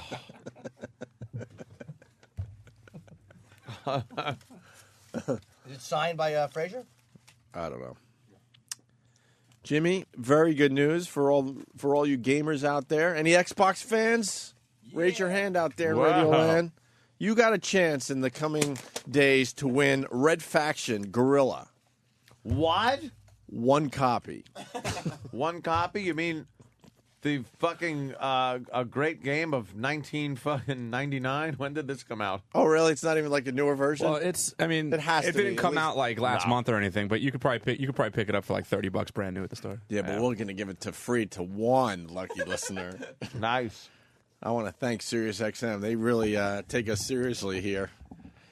UFC, a lot of UFC fans out there, right? Oh! UFC 2009, undisputed for the PS3 gaming system. 1 copy.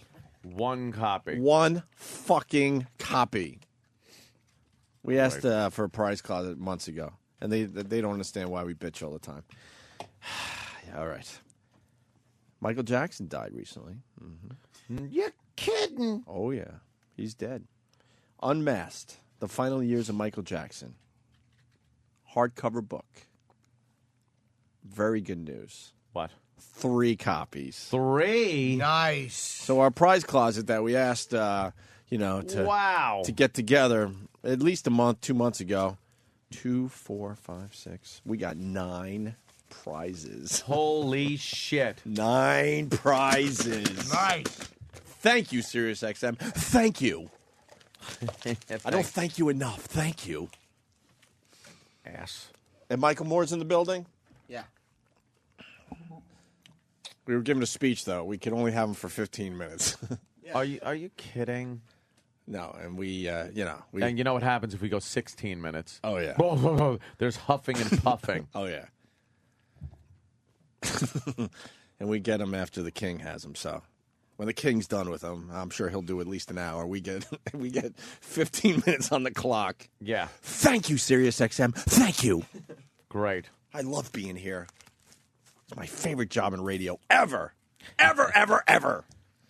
Sam, I noticed that you're not sick anymore. This is very impressive. Thank you. What a You were fucking sick yesterday, snapback. and man, you don't look sick today, my friend. Well, I spent the day in bed, rested up, Mm-hmm. and decided to come back and give it 100% again today. If I can't give it 100%, Sam, Yeah, do you see Aunt and I taking sick days?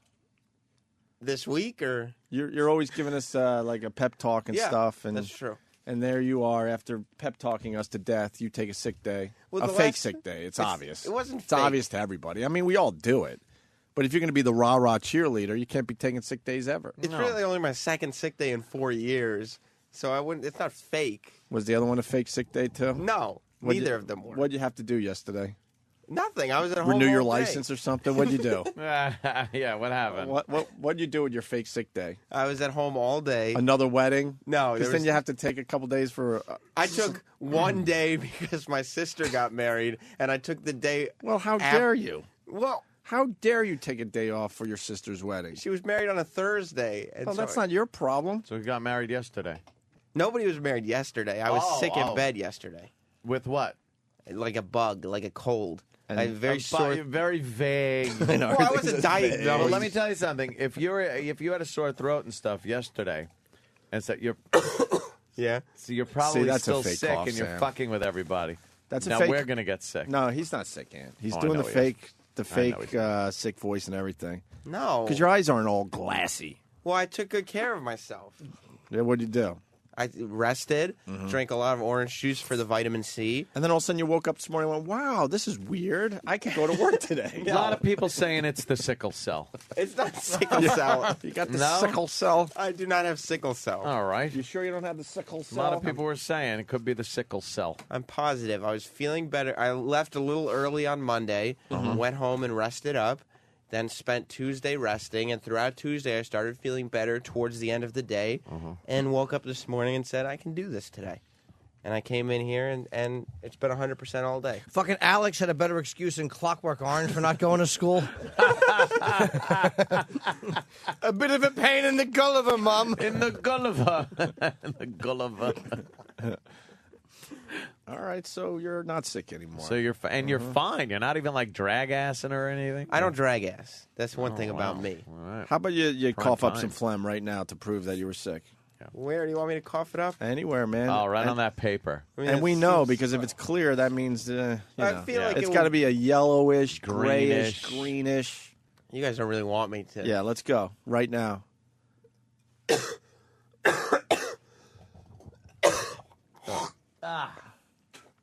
That's spit. Danny, No, there's a little color in that. what do you got, Danny? What do Danny we will be the Danny. What do you got over there? I see what's going on here. Okay, is it his breakfast? Sam, have you been drinking soda? I did have Coca-Cola. Oh, okay, you so that fucker. color is Coca-Cola. There's familiar no with the Coca-Cola green or spit. yellow in there. I'm just saying I had a Coca-Cola, so obviously that masks some of it. But I will say, I was very sick yesterday. Make a duty. We'll poke at it and see if it's a sick duty. Yeah. I'm not going We'll to do stick a that. thermometer into it. We'll just See what poke the at temperature it. is. Can we take your temperature the old-fashioned way? No. No? With our dicks. With our No. Are you running a fever? No, I'm not feverish. What does that mean, by the way? Are you running a fever? Running. The fuck is that? Sam, I think you were fine. You just wanted A day off. a little day off. No. So you're why- learning. You're Why learning not very just well from fess? us. Why not just fess up? Because I was very sick. I didn't even leave the apartment. I was in sweatpants all How day. are you very sick one day and then not the least bit sick the next day? Because everything I do 100%. So yesterday, 100%, rested up, getting myself better. You know, solely focus, getting better for tomorrow. Yeah, but you and know, that's how that's I get the job done. It's impossible, though, with an illness. That's right. You have to let it run its course. Yeah, it usually takes, I don't know, close to a week. But that's most people, though. That's not me. Oh, not primetime Sam No. Roberts. By the way, watch how sick I am this Friday. Yeah. Boy, do I got something coming on, man. Sam's, I think I Sam's feel it already. Sam's infecting the entire show, yeah. I Yeah, think. Sam, right we're going now. to blame it on you, but I'm starting to feel a little woozy. But it's I like, think I could get through tomorrow, though, Ed. I think I could do it. Yeah. I'm hoping. But, But Friday, I don't know. That's going to be Friday, rough. I think It's gonna be rough. I think we all have I've diagnosed this as hoo-hoo-itis.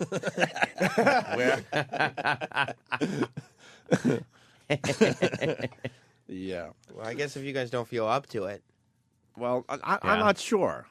Okay. Is that okay if, you know? I got to look at a seating chart, and then I'll see how sick I actually am. I think it's hilarious that you're not even pretending to be sick. You're like, get me tickets. I'm not coming in Friday. Yeah, Yeah. I'll be sick. Look, if the fucking king is going to set the precedent, then why can't we do a Friday here and there? I'll be in Friday, by the way. You could do the show. No, not the whole show. I'm only doing a little while with Ace Frehley. If he can't come in tomorrow, I'm coming in What? Friday and doing Ace. What? On our channel? Yeah. I'll just interview him. It'll be 25 minutes, half hour, 20 minutes. So we'll break into whatever we're doing Friday? Yeah. We just Nice. set up that way. Solid. For Ace. Can't leave Ace hanging. Hope sick.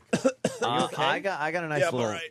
I got a nice little email saying that I would probably be getting my Yankee tickets today for the Yankee Sox game on Sunday. Oh, fuck. At This the is an new all-out stadium. So now I got to know, where they are. Do you think it's going to be an all-weekend type of sickness where Oh my God, it's just going to be awful. you might not be able to come in Monday either? Well, I think by Tuesday I should be, well enough to come back, Sam. So you're but today's Wednesday. So you're saying you're thinking that you'll Hey, be these- terribly sick from Friday to Monday? These fuckers, and I mean this company, they're lucky I'm here today, Sam. 'cause I'm already not, feeling a yeah, little I'm not peaked. feeling that well today. Really? Little You peaked. can't That's tell. right. The show's been great. Thank you, Sam. Danny how it- passed gas. Was that Jimmy? Watch how it falls off Dang. from this point to Friday. You think so? Oh, I yeah. don't see that coming. Oh, yeah. I doubt that. All right, Sam, what'd you bring to the show? Even though you were fake sick yesterday. I wasn't fake sick. I was actually sick. But Tyra Fake Banks, real, was on Larry King last night. I know, this is actually... The stars aligning. Two Yeah. of our favorite idiots. Yeah, that on is one show just at an one amazing. time. That is a moron eclipse right there. By the way, everyone wants our prizes from our prize closet. Should we just give all those shitty prizes away? To who? And you may notice, by the way, the list of prizes. Yeah. The one thing most of them have in common is that at one point or another, somebody was on promoting those prizes. Right. Which Oh, really? Maybe they're a prize closet, and maybe they're Opie and Anthony didn't take them home. Like they were left Items. here on Yeah. the console when the guest left. I'm kind of getting sick of the whole I got it. Let's just do it. Not I got it. Let's do it. Yeah. We asked for a prize closet 2 months ago. I'm not going to yell. I'm not going to punch anything. But you're not taking care of us. How hard is it to get some prizes together? Like For prize real. it. You know what it is? There is a magic massager. It looks 2-speed used. control. Is it used? It's not used. Okay, put it in the prize closet. Add the magic There massager. you go. Can we pile all our prizes up from in front Adam of us? and Eve signature toys? All right, we're going to pile all our prizes in front of us. Put it here. right up in front of us here. Because maybe it looks more impressive if we see all of them. You know what I don't understand? There's so many channels here at SiriusXM. Yeah. And you would think that each channel would have its own distinct relationship with people that have something to do with maybe the format of the channel or whatever, that they could then get some prizes and then share the wealth a little bit with everyone. Yeah, we want to give stuff out to good callers and stuff. So, like, we being the Opie and Anthony show can get things like dildos, massagers, things like that. And we could, if somebody need be, hand it off to another channel, and maybe they can exchange something that they have. We could trade our dildo for some CDs or something. Yes. The only problem is we only have one, right, Dan? Well. One magic massager. There might be something else in the back. That's a plug-in one, too, right? Oh, Fucking yeah, A. that's heavy That's duty. for a woman that really needs to. All right. Sam get has some brought action. in our prize closet. So Wow, look at this. Yeah, it's How still does a prize closet turn into a prize fucking shelf? It's a prize FedEx envelope. Yeah, a prize FedEx envelope. Dude, radio, we're supposed to make everything bigger than life. Our fucking prizes are in a FedEx envelope. And Jimmy goes, "Is that signed?" Nothing signed. And no, they're not. No, They're not even of course signed. not. You won't even get like a That's like Not all Joe items. Frazier signature. Nothing. Let's burn our prizes right now. Not Best- all items are still wrapped, by the way. Some are out of the Best plastic. prize in there. Really? As I see, UFC 2009 Oh, Undisputed. it's a great game. Don't get me wrong, but I mean, we have one copy. No, I'm saying that's like the best prize. All the rest are buckets of shit. The Thrill in Manila movie was pretty good. Was it? Yeah, it was all right. Can't Worth get a that watch. anywhere else. Yeah, you could get it. Yeah, you pretty much could get it everywhere. All right, why don't we get into the Tyra Larry Whoa. King thing, Amp? So what? Oh, another fake cough, Sam. I just Really? had to turn away and cough for a moment. What the fuck you think you're dealing with? Yes, I'm not trying to offend anybody. We're beyond suspicious, so now you're gonna like fake cough in front of us. It was not a fake cough. Hammered home. I didn't hear one cough out of you until we brought this up, and now you're like, You failed the phlegm test, and now you're fake coughing. I'm not fake coughing, and technically the phlegm test is still up for grabs. You want to try the phlegm test I'm one not more time? lying. You're I- lying. I'm not lying. You are lying. I'm not lying. No, you that are was, lying. that was Sam. Coca-Cola. I'm not lying. You are lying. But the Coca-Cola could have masked No. sickness from- It wasn't Coca-Cola. I was sick. I'm not lying. I'm not lying. You are lying. Oh. What happened? Let's know how many weird medicine. Dr. Steve wants to know how many weird medicine beer glasses you want for the closet. Oh, see, we could give away some Dr. Steve weird medicine beer glasses. Let's make believe that Dr. Steve didn't even try to communicate with us. Oh, no. Let's just make believe. All right. Dr. Steve listens every We day, love the every guy. morning. But who wants one of his shitty beer fucking glasses? Holy shit, it's part of the programming. Is it? At least he's got something that has the name of the show on it. That's a good Not like this goddamn show. Good And he point. probably took it out of his own doctoring money. Mm-hmm. Sam, so give us like the headline with the Tyra Banks, Larry King thing. What do we got going on? Well, it was just Tyra being her, self-important self, and Larry King being his stupid self. Oh, really? So yeah, it was just Larry King's dumb questions and Tyra making it all about herself. All about her? In one show. Oh, this is fantastic. Hold on, Sam. People really want our prizes, but we got to Why save would them, they right? want them? Ike in Jersey. Ike. Yeah, I know the phrase that pays. Yeah. That's good. Fucking assholes. You win yourself a copy of Michael Jackson Unmasked with pre-cum on it. I'm hanging up. Courtesy of your host. Travis, hang up on everybody trying to win a prize because we got to save our prizes. Yeah. We only have a few. No prizes. We're rationing. Absolutely not. Okay, Sam. So Larry asked Tyra if she thinks like a fat person. What? Yes. Why would he well, say that? The first topic he tackled was her weight loss. So the question was actually, do you think like a fat person? How fat was she? She wasn't. You saw her when she said Ever. She was never fat. She's never fat. I mean, she just- got some booty at one point, but she's always been a thin rail fucking model with pretty good tits on her. And then she got the talk show. She gained a little weight, but she lost. Why do you say pretty good? Because she's What do you mean? black.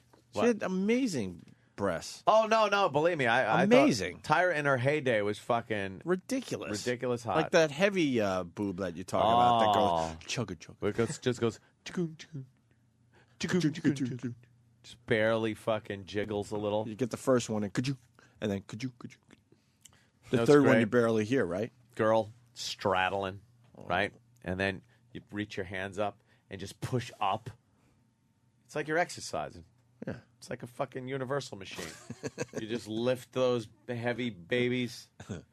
Oh, it's fantastic. Oh, we got new T-shirts too. I'm hearing. Yes, we we have do. What all do they new say? Opie and Anthony T-shirts. They say on the front they're black, and they say in Doyle yellow. Hargrave No shirts? No, I no. They love say mine. the Opie and Anthony show. Why would they say that? And well, it's to promote this show. Oh. And then on the back it says Sirius. We're not used XM. to being promoted, Sam. That's why that was a very good question by Anthony. So don't be so smart, okay? Oh. Steve's missing the tupid from his shirt. Oh, that's an S. Wow, that's a Poor yeah. Steve. He's got Yes. a shirt with a big S on it. He's missing the two. I have another shirt. It says "Hit Dick."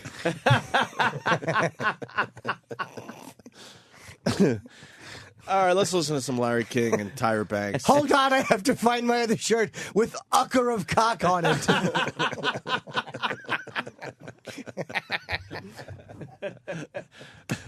This is a dream every day. Yes. Where's my homo-actual shirt?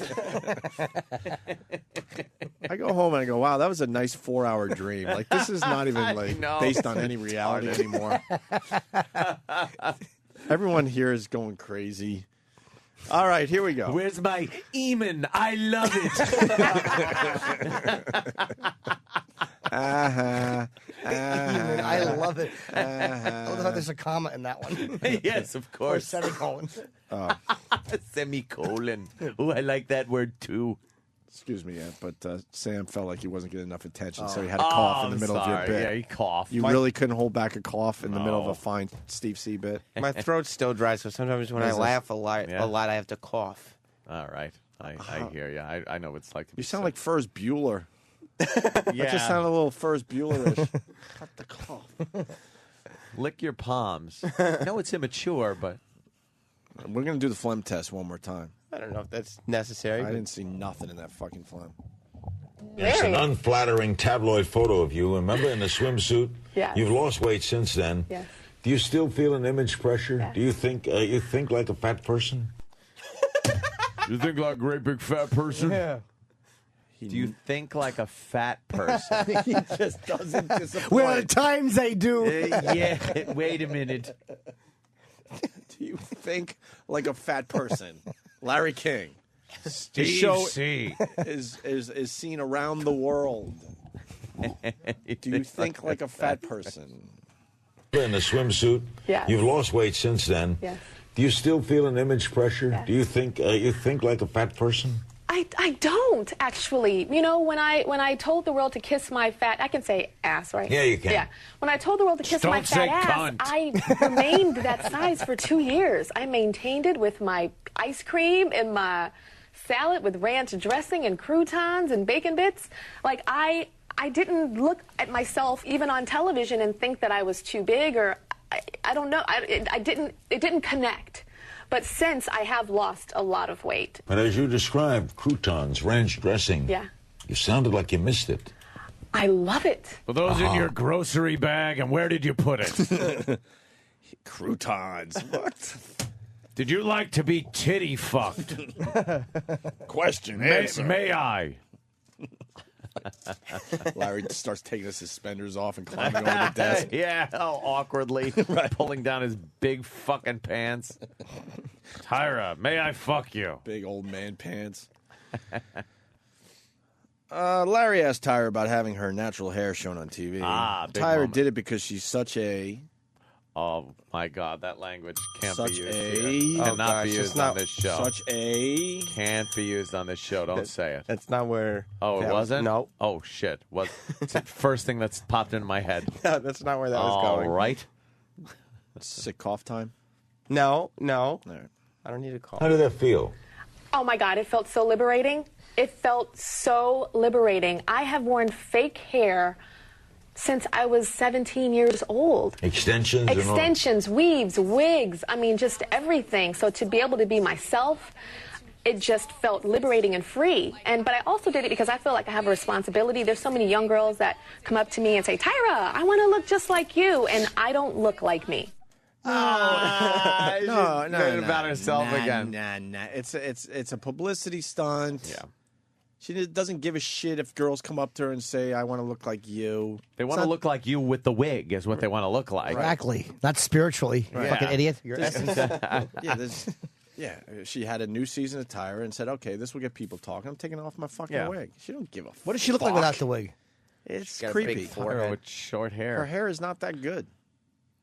From being under wigs all that. It's a little light. Meaning there's not a lot of it. She should Oh, have no, more hair. Sparse. Oh, there's nothing worse than a woman with a thinning head of hair. It's not even that she's thinning. It's just like all right. you just what is that? you just Look feel at like him you need jumping more around. hair. What the fuck is that? Yeah.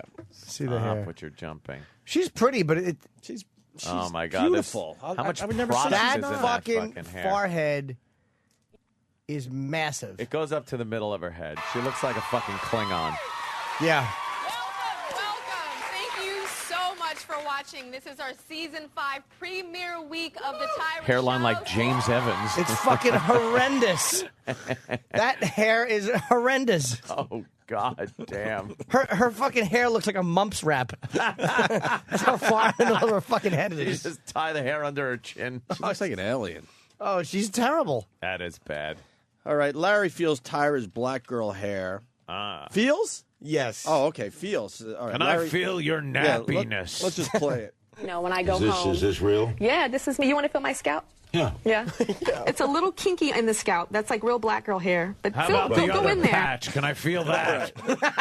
Let me try that. Does the curtains match the carpet? Let's see, Tyra. Fucking Larry, can I feel it? I want to stick my hand on the front and the back. You got any asshole hair? Comment. Kansas City, Missouri, you're on. What about nipple hair, Larry? You into the nipple hair? Any nipple hair? Did you wear wigs on your nipples? Do you have asshole? Does your asshole look like Gomez Adams' mouth? What else can I feel? Fucking Larry. Does your asshole look like a hungry sea urchin? Oh, we got Larry King checking in, Anthony. Oh, really? You do a great impression, but we got the real Larry King. I love on. when the real Larry Yeah, Larry. What's up, Larry? Good evening. What's up, Larry? Hi, Larry. That fat girls like cake. Is it Oh, true? he didn't what? Is it true that fat girls like cake? Oh, well. Thank you, Larry. Oh, once Girl again. hair. But Phil, go in there. Oh, yeah. Yeah, Well, that's- this kind of creepy. Wow, it sounds like. Hold on, we got to go backwards here. It sounds like Larry's molesting her. Yeah. You know, when I go home. Is this real? Yeah, this is me. You want to feel my scalp? Yeah. Yeah. It's a little kinky in the scalp. That's like real black girl hair. But Phil, go in there. Oh, yeah. Yeah, Well, that's- this kind of creepy. Yeah, it's kinky. Exactly. My natural hair texture is By very the way, kinky. is bad hair different for black women than white women? A bad hair day Yeah. for black women. You know, 'Cause hair. the hair is different, right? Yeah, the texture is very. Fucking radio guys would get fired for doing this. Black hair different on a bad hair day, like when a fire hose hits it, or a German Shepherd lays its teeth into your hair. Is it different in that respect for a colored woman? Fucking out of touch, Larry.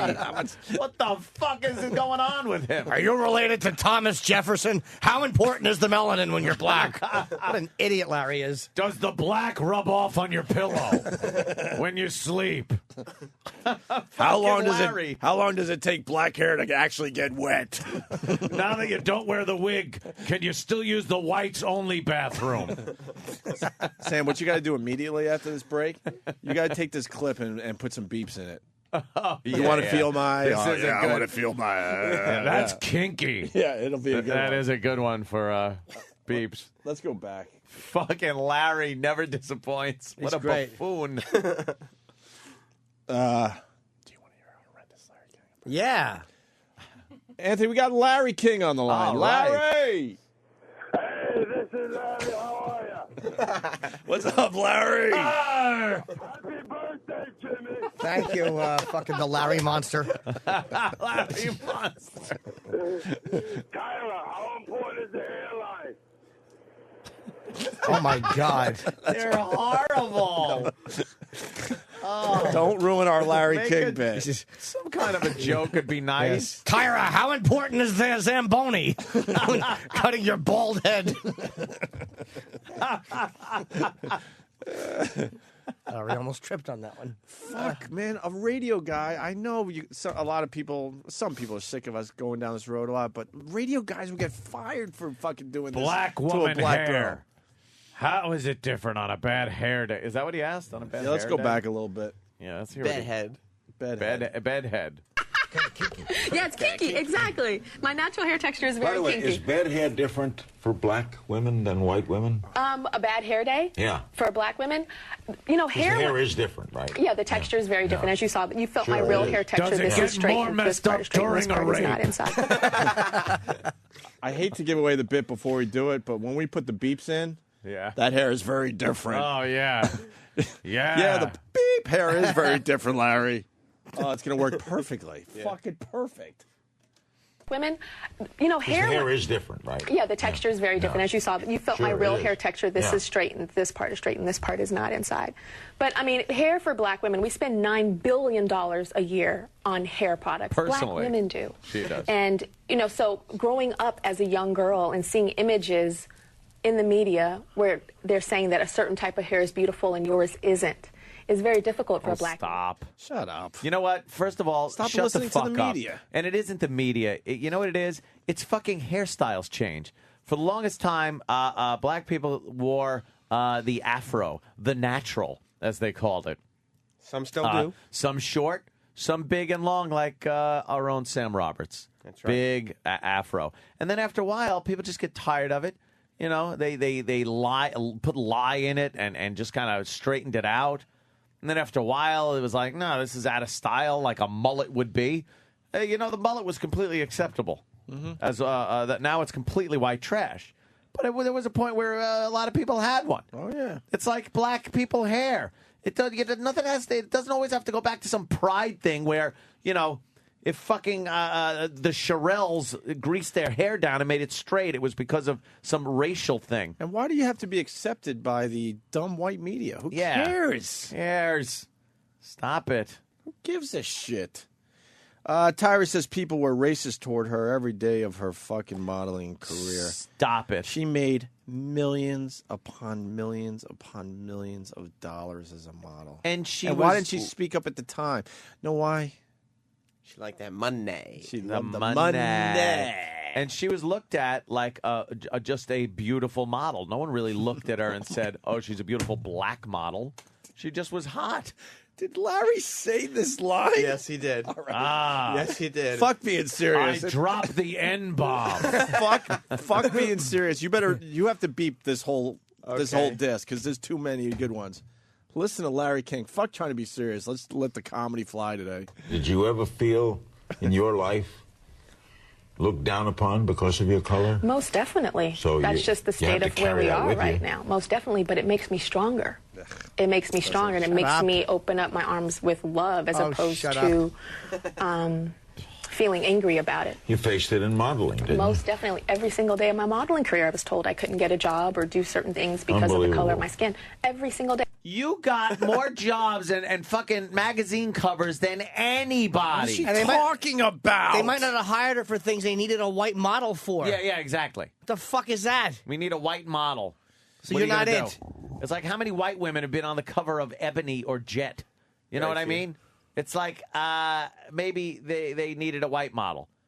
But she's been on so many magazines, so many fucking print ads.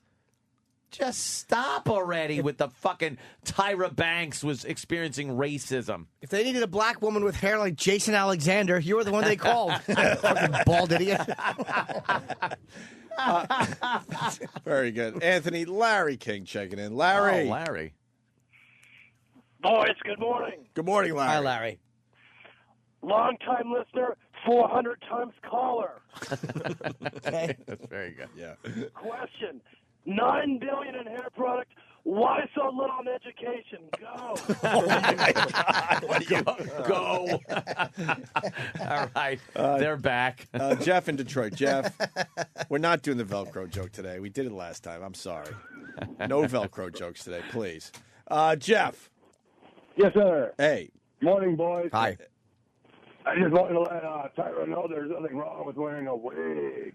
Oh, wait. Pacino is calling it. Pacino defending Tyra in her wig. Yeah. That's a ballsy move. Wow, what kind of platforms you use? You're tall.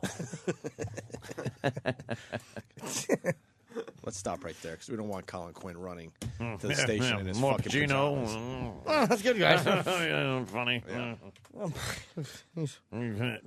All right, ready for the showstopper? Here comes Larry. Feeling angry about it. You faced it in modeling, didn't Most definitely. Every single day of my modeling career, I was told I couldn't get a job or do certain things because of the color of my skin. Every single day. Even as one of the top supermodels of the world, I you? heard You were that. the first black on Sports Illustrated's cover, right? Yeah, and Victoria. You were the first black. The first black. You were the first black on the cover of Sports Illustrated. I don't think so. Maybe the swimsuit issue? Was Yeah, it? I think you meant swimsuit. Yeah. Not just Sports Illustrated, where probably It also sounds there were weird. a lot of black people on the cover. But just how he said black, too. The first black. Yeah. Shouldn't it be like woman of I don't know. Woman of Not that. color. Whatever. Black woman. You were the first schwoogie to grace the cover of Sports Illustrated. True or not? Well, there'll be a beep in that one, huh? The world, I heard You were that. the first black on Sports Illustrated's cover, right? Yeah, and Victoria's Secret and a bunch of other stuff. You're the Jackie Robinson of female modeling. Oh, am I? Okay. I hereby declare it. Shut up. Oh, He's the Jackie ass of CNN. Boo. You can't compare Tyra to Jackie Robinson. Are Sure you you nuts? can. You know what Jackie Robinson did for the fucking world? For this country? What did Tyra do except show her tits? He had more hair than Tyra.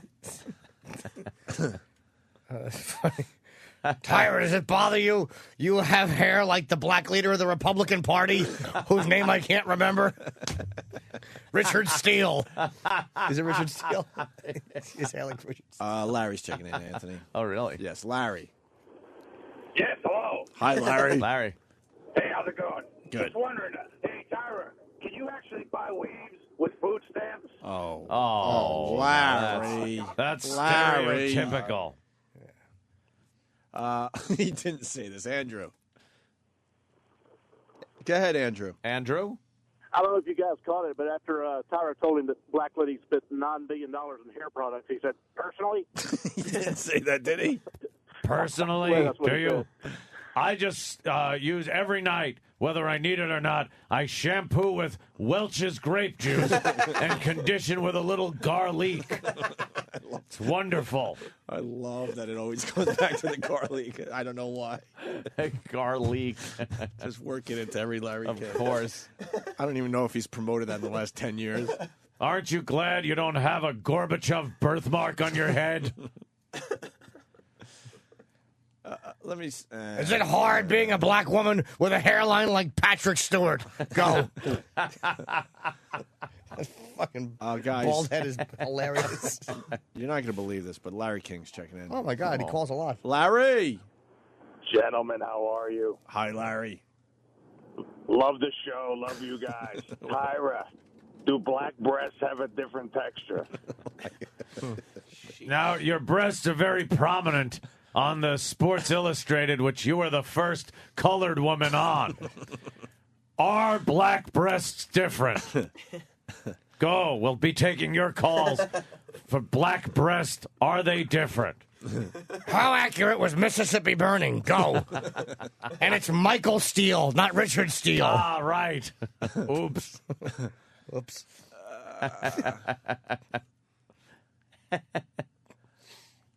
When a model is a supermodel, let's say Sports Illustrated bathing suit, Tyra Banks, does it sell the suit? As a model, you are. Oh, my God, Larry. Does it sell this? And I asked the hard-hitting question. What do you think, Larry? It's fucking...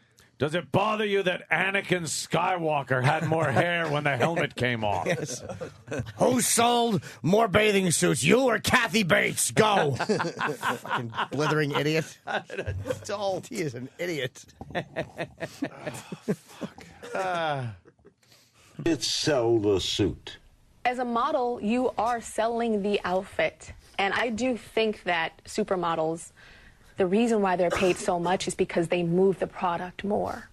So They when absolutely check that. Really? They know. This is hard-hitting journalism. Yeah. Is that why they get paid more? Because they help sell more stuff? You sell stuff as a model. That's interesting. And people just sit at home and watch this shit. Fascinating. They actually care about what she's saying? Is it true you're endorsing Rogaine? Comment. Comment, you bald bitch. Good one. Anthony Wolf Blitzer is checking Wolf? in. Yes, the Wolf Blitzer. Wolf, you didn't do well on Jeopardy, my friend. Celebrity Jeopardy got the best of you. Yeah.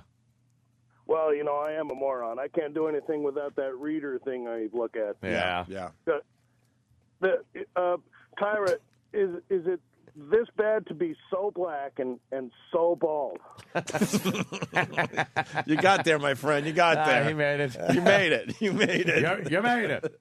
Oh, he barely made it, though. Tyra, do you still have your Oscar from An Officer and a Gentleman? And Larry King checking in. Larry. Oh, Larry. Hey, boys. Hey. Hey, Tyra, how important is the melanin? Go. Are you upset by your white palms? Does that upset black people? I'm not sure. We used to have a thing. It was gimme 5 and then N-word side when you flip your hand over real fast. Anthony, we got Larry King checking in. Larry. Larry. Tyra, is it true if you don't dry your hair, you come out looking like the picture over Scatman Carruthers' bed in The Shining?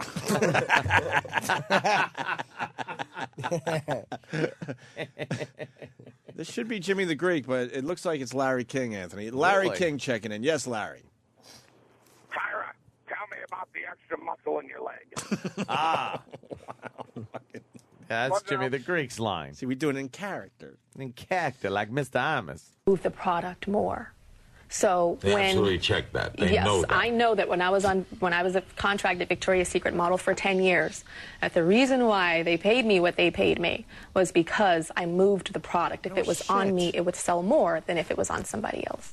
10 years, she's a Victoria's Secret model. They paid her a shitload of money, yet she was just bitching about racism and not being able to get getting work, jobs. It's having to deal with bullshit. racism every day. She was Hold the phone. You were the girl. She was the biggest model in the world for a while, for many years. Yeah. What the fuck is she talking about? Supermodel. We got one more. Tyra on Larry King. That position. How does that We've show? had Twiggy, Why Janice is that Dickinson, show and so Holly successful? I think it's successful because it pulls back the curtain on a world that seems so intimidating, a world that people thought was vapid, a job that people thought took absolutely no skill. And we showed the world that it is a skill. I think it's also popular because I have made sure that I do not have just stereotypical beauty on the show. It's my passion in life. It is one of the reasons why I feel like I was put here is to redefine beauty, to open up the doors.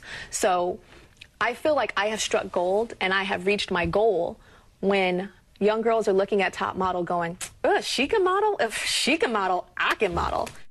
She turns back for a second. If she can model, I can model. That's the biggest false statement I've ever heard in my life. I have actually watched this show a little bit here and there, and every girl on that show is a hot piece of ass. Yeah, they got that model with the look. perfect model body. Yeah, meaning tall and slender, tall, skinny. They will sometimes. Shut the fuck up. They'll bring in 1 to 2 fat girls that are always voted off within the first 3 or 4 weeks. But they're there. But they're there for a little while, you know. Because the Tyra wants to show that, hey, for the season premiere, even you might make it. But they never do. No. Anthony Larry King is checking in. Larry. Larry? Oh, Hey. Hey, Larry. Larry. Hey, Jimmy, I'm going to see you at the Wellmont Theater. What the fuck, man? Well, this Saturday, the Wellmont Theater in New Jersey. Thank you, sir, Montclair. Yes. But anyway, now, Tyra, is it true that your clip resembles a raisin? What does a black woman's clit look like, Tyra? Can I see that?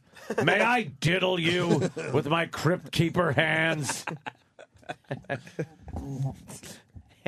I just saw. We're just about done with Larry King. Actually, Sam's gonna. Here, you're gonna put some tweets in that. Yeah.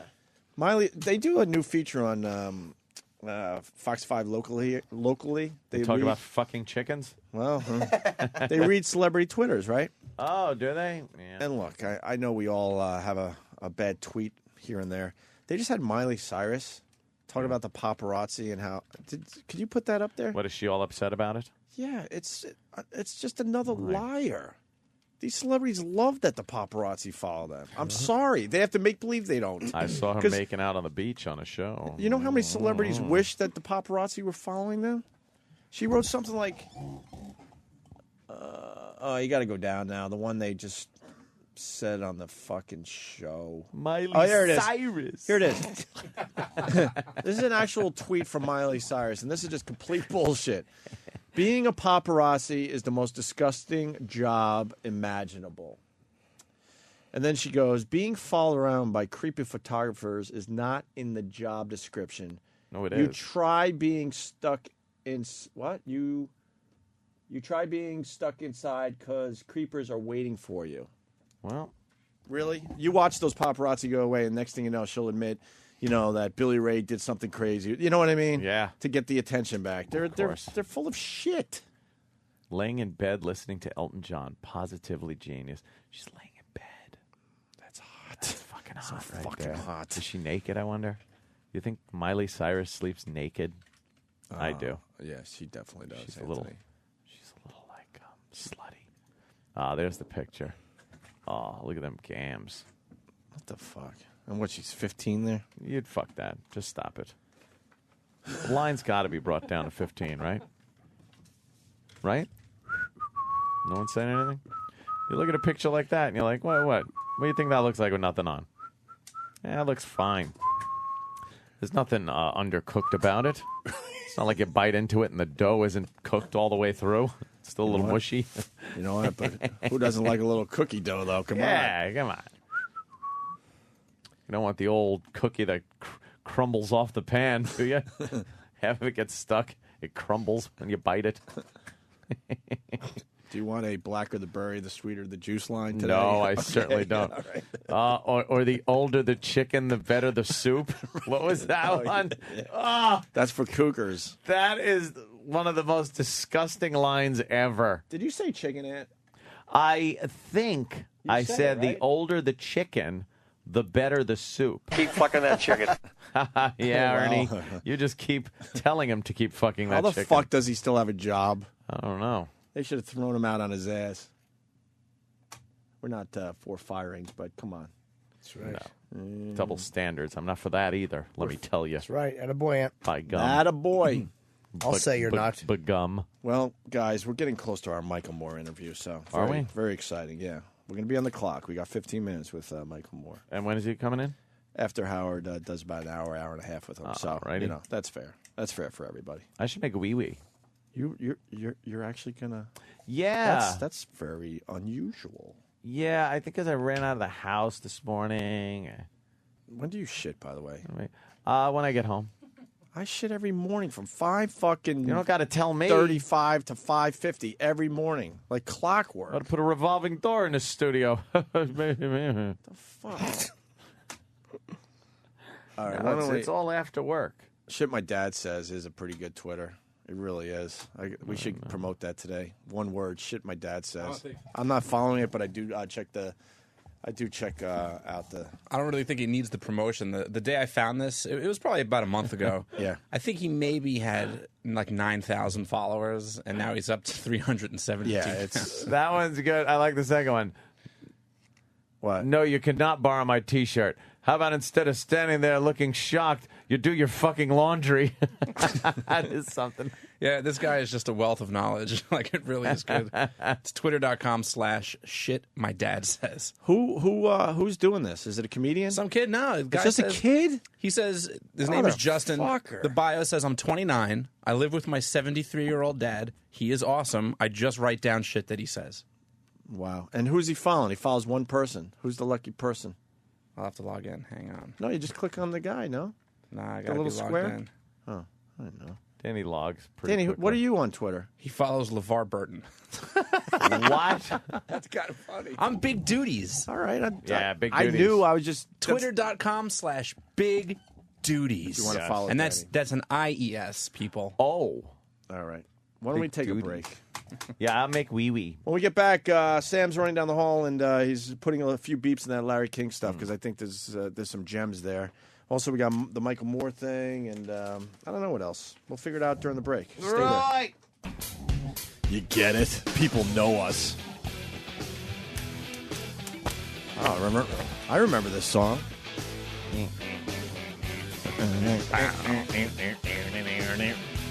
Opie and Anthony. Jimmy, what's going on with you and tickets? Like, it's getting confusing. I know. Let me. Is there one place these people could go to get their tickets? Because you're all over the country now. I think my MySpace.com, Jim Norton. I finally rebooked Boston, November 28th. Pre-sale tickets go on sale today at noon. WilburTheater.com. I'm only doing 2 shows there. Last time I sold out 3. So that will probably sell out. So I would say go to WilburTheater.com today at noon. And there's a code, WT23. I don't know what the fuck it means. Wilbur Theater. 23. What's the 23? I don't know. Wet twats, 23. You know what? It could be. That's white titties, wet twats. Yeah. 23. Wide titties. Wide titties are no good. Wide? No. Hold on. Kansas City's also on the books and also somewhere else. I forget where I'm going to be. Why are you doing all these shows out of nowhere? It's crazy, Jimmy. Well, you know what happens is when you get a big tax bill and you need money, you got to go on the road. Why would you get a big tax bill? I just owed my taxes. You're Not right. a bigger bill than I should have, but just that I have to pay. And you're all right, right? Yeah, I mean, I had enough. Feeling good today? Yeah. Pretty good, right? Yeah, sure. Nothing bothering you? No. All right, not I'm at good all. too then. I'm good. Oh, yeah, Montclair's this Saturday. All right. It's good to see you happy. Yeah, I'm thrilled. Happy Michael Moore's coming in. You're happy, right? Yeah. All right. Sure. It's nice to be raped. Fuck! I knew it! Now I'm pissed off too. That's a long way to do my bit. Jesus. I mean, it's not a bit. Larry King. So you took the audio and you put some beeps in there? Yeah, I just threw some beep. Uh-huh. Could I? What? You looked at the. You were gonna turn it on, and then you decided. Sam, are you doing the phlegm test again? Because we weren't. One more time. I think we'll just gross everyone out. You took a sick day No. yesterday, and if we don't see any color in this phlegm, I think you really need to resign today. All right, another phlegm test from Sam, who took a fake sick day yesterday. No, but remember, the last brownish color. was- Brownish is soda. We're going to go with that again. Well, you Jesus. can't tell on the napkin. Oh, my God, Danny. Danny, you got it, though. At least take a look, please. I can see there's nothing in there. It's clear, right? Fuck, you can read This through it. fucking guy. Yeah. The It's- fuck's it's wrong with you, spit. Sam? Kenny? I will vouch for Sam. He's got eye problems. He can't see coming to work. Oh, Jesus. And he's got leg problems. He can't stand coming to work. Oh, it feels good to laugh. The joy. If you could only see the way Kenny's body twitches when he goes into joke mode. I know. The joy he had coming in here. That's how I Like, really here sell comes it. a good one, guys. Yeah, he's like, he's got eye problems, and then he just kind of like shakes. He can't see coming Yeah. into work. Look how big his pants are. You are so right. They're the Yeah, biggest fucking pants ever. They're the big pleated pants. Yeah. I love his pants. I need a lot of ballroom. Yeah, we've Do you really? gone over that a few times. The 23 stands for the 23rd.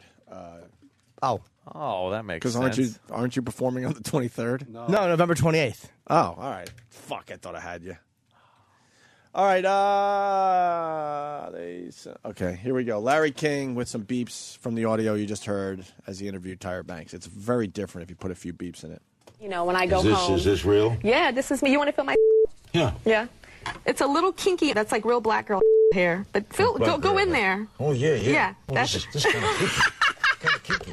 Yeah, it's kinky. Exactly. My is By very the way, kinky. is hair different for black women than white women? For black women, you know, hair. Is different, right? Yeah, the is very different, Yeah. as you saw. But you felt my.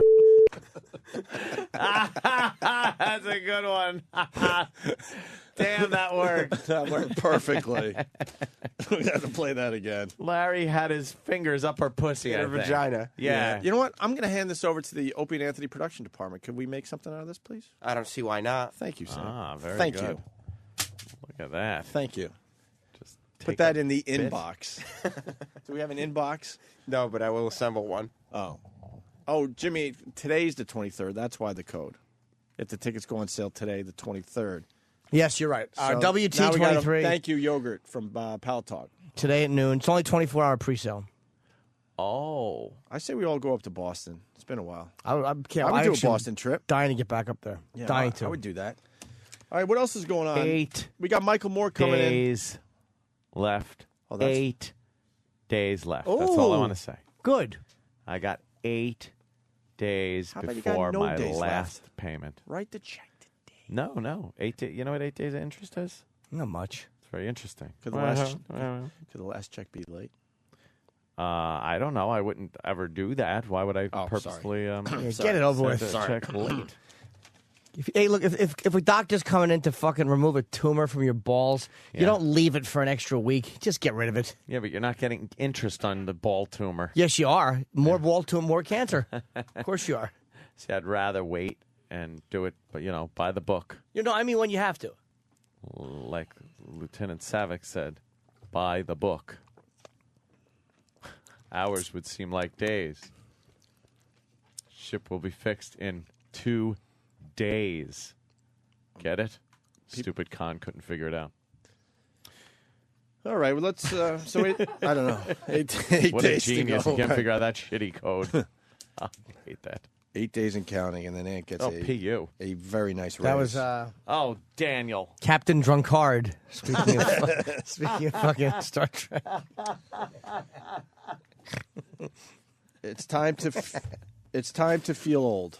Let's play a little round of Time is a Bitch. All right. Anthony, Izzy Stradlin Yeah. of Guns N' Roses fame left the band how many years ago? Today. Izzy Stradlin left the band, I would say 16 years ago. I say 6 months. 18 years ago. Holy 18? shit. I was going to say 19. Remember a little song by Elton John called Candle in the Wind? I certainly do. Remember he Yes. released it? Yes. How many years ago? For Lady Di? Is that the one? Let me think. Would it be? Yeah, I would say yeah. I would say that was The re-release of the song 13 years ago. 12 years ago. All right. You're right around. I'm around the area. How about this one? Bruce Springsteen, big birthday. Yeah. Happy birthday to Bruce Springsteen. Bruce Springsteen. How many candles on Bruce's cake today? 60. 62. Bruce Oh, 57. I'm sorry, 57. is 60. Give yourself a bell. Jason Alexander has a big birthday today. Does he? This is called filler, by the way. Jason I'm not even gonna Alexander. front. We're waiting for fucking Michael Moore to come Let's see. He's 50 years old. Give yourself a bill. I'm good. I'm good at this. Mm-hmm. And that's it for today. Shit. Sorry. I want to show my genius some more. Sorry, but that's it for today. My smart chops. And people just waking up. We did the whole Mackenzie Phillips thing. We did a pretty good job on that. I'd love to get her in studio. We're gonna try. Yeah. It's coming out in a book that she slept gotta with. be easy to fuck. She slept with her own father for many years. Well, if it's Simon and Schuster, I could maybe call someone over there. I hope so, Jimmy. And see about getting old MP in. Yes. Oh, somebody goes 8 days. Anthony reconciles with his ex-wife and remarries her. Oh my God, that could happen. Oh my God! In what galaxy How does would that you have to be in that happens? You'd be unhappy doing that? What? You wouldn't want to do that? What? I don't know. I wasn't around for those days. You weren't around at all for those days? No. I met Aunt as it was breaking up. When I met Aunt, he was dating Melinda. That's when I first met you guys were together. Yeah. I never saw you with your ex. Picture just your unhappiest times of your life. Hold on. All right. Oh no, Jimmy's watering up. And that's like where I was. So the idea of going through that, it was never. No way. Not now, not never. Do you know what sad time I pictured? Uh-oh. One time when I was a boy, I had ice cream. Yeah. And I jumped up and down and yelled, "Yay, ice cream!" And it fell to the ground. Is that true? Did that really happen? I think it's happened to all of us. Yeah, because that's very sad for a child. And then the ants just take over immediately. They just come out of nowhere to eat your treat. I hated missing the ice cream man. I was holding the cone, and in a boy's eagerness, I jumped up and down, violently screaming, "Yay, ice cream," squeezing the cone. And it bubbled over and fell onto the ground. Jimmy, you're covering up. Into crushed glass. It wasn't a cone, and it wasn't ice cream dribbling on. Was it? It was the ice cream man. He made you stick your hand through the dragon face garbage thing. He just ran out of ice cream, if you know what I mean. You grab the cone, kid. Right. Yeah, put your hand in the dragon's mouth, and it was his fucking puckering anus. Dragon's mouth smells like duty, mister. Why does the dragon's mouth have poop on it? One time the ice cream man made me open my mouth outside the dragon. Oh, it was terrible. I was expecting treats. What did you get? I don't know, but it tasted salty. It made me upset. I went home with a metallic taste in my mouth. Jesus. Chlorine push-up. I didn't like that.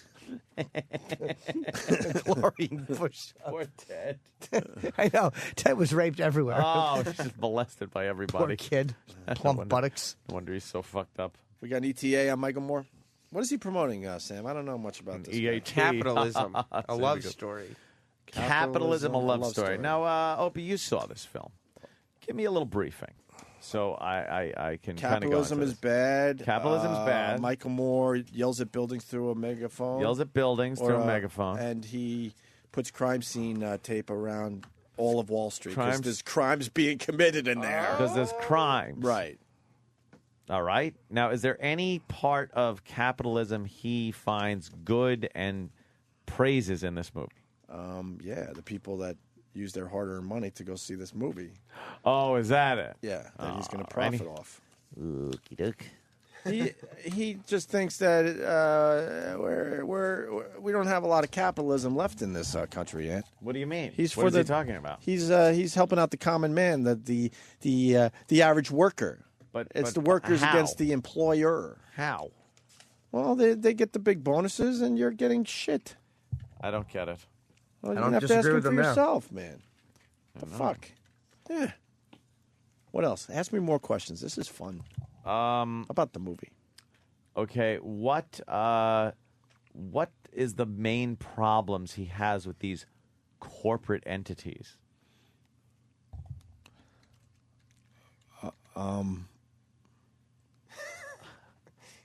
Somebody wasn't paying attention. Well, the lady next to me was drinking, and she was Ah, snoring. that's true. That was supposed to be Jimmy's seat. Yeah, Fucker I didn't go with me. I was sleeping. I didn't feel good. What is what? Like, what's the biggest problem he has with these companies? Like, why is he there with bullhorns and whatnot? Because they're getting big bonuses. So is he for the bonuses? Yeah, he likes it. No, he doesn't like the bonuses. He likes the. Did you see the movie or the trailer? Could someone? Can you call on someone else? I'm getting really hot. Why? I feel like this is like a school again. All right, ask me another question. I'm pretty good at this. Okay. Does he feel socialism would be better, and if so, why? Very, very good. Did he talk about socialism as being a positive alternative?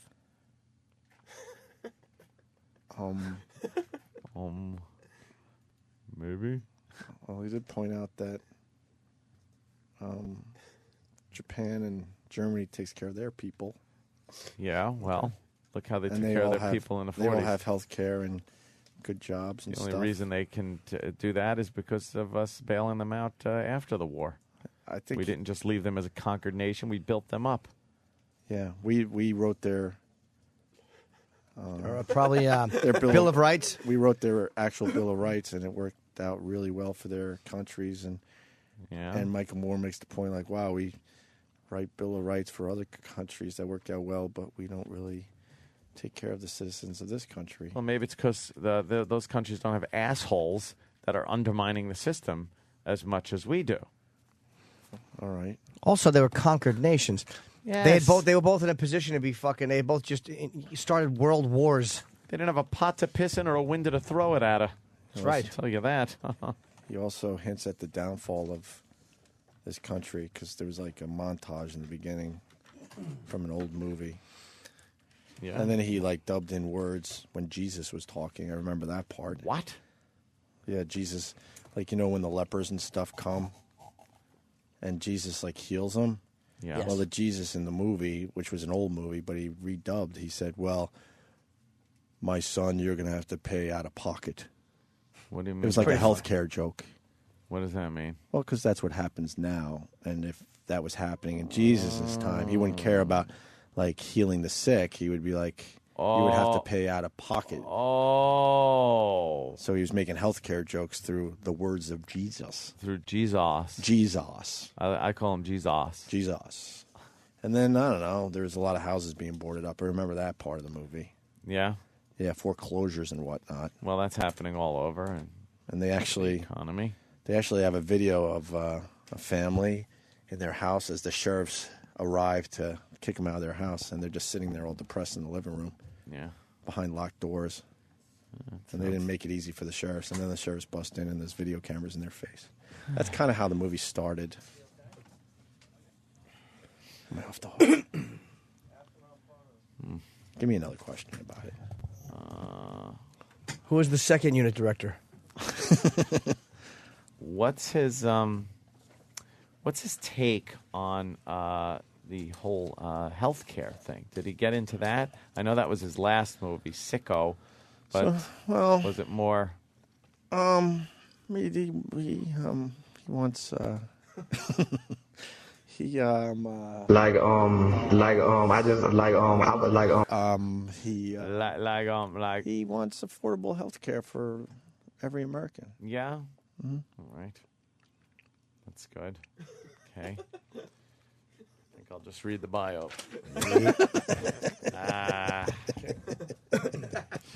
Roger me, Fahrenheit. What grade would he give me for real? For real, I would get a passing grade at least, right? Yeah, you get a B. I'd get a B. Yeah. Invention, John B. McCain. Nice. Several websites, debunking fabrication, blah, blah. O&A is mentioned at the top of his website. I'll be honest, I didn't really like this movie that much. There you go. His Wow, other great- movies great I like. bio. His movies I liked a lot better. Should have said he's overweight on it, too. Huh? Well, Oh. yeah. Are we ready now? Why? Is he coming in? What? Ooh, Cool. someone wants to praise me, just like Jesus got praised. Butch. He's also got Hey, crucified. how's it going? Hey. Butch from Morristown. What's up, guys? Happy birthday, Jimmy. Hey, man. And, last week I'm listening and somebody did on the Cyber Shout, said, Opie, say something funny. Yeah. Do something funny. And it kind of pissed me off. Because I don't. Why? I told you. My contract says I only have to be funny once a month, and if I'm funny more than once a month, I get bonuses. Funny bonuses. Damn it! Bonus for the extra funny. No, I just the point I wanted to make is that people actually look at the dynamic of your group out there. They need you. You're steering the ship. Yeah, and these other guys are just throwing in the funny stuff when necessary. Ooh. I got to say, my favorite combination of you guys is.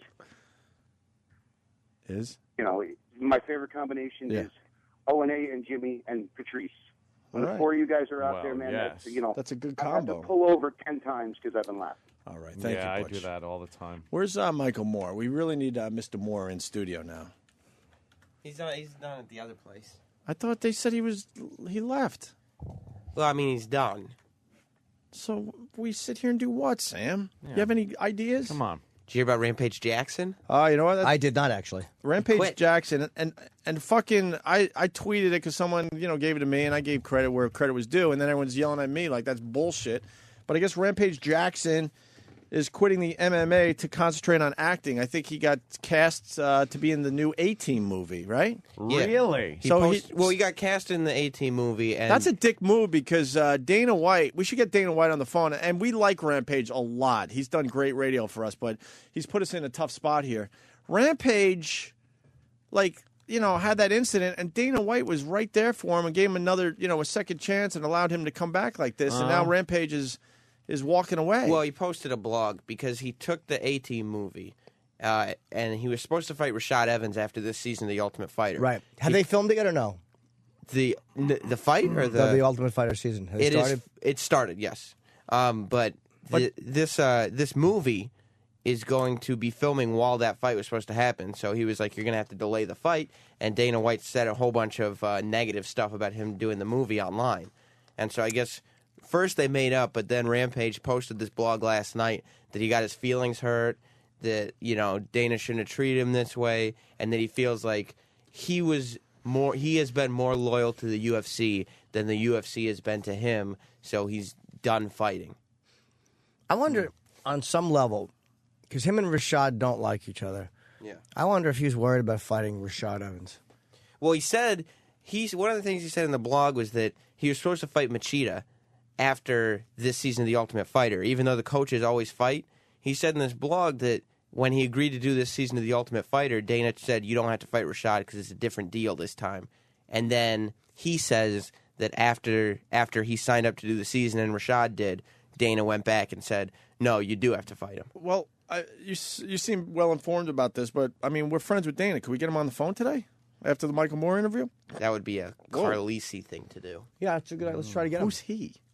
He's the one with the phone number. With the S on his shirt. Yes. Oh, that guy. Yes. So that's big news today. Yes. And also... I have to get my other shirt. Ack of it.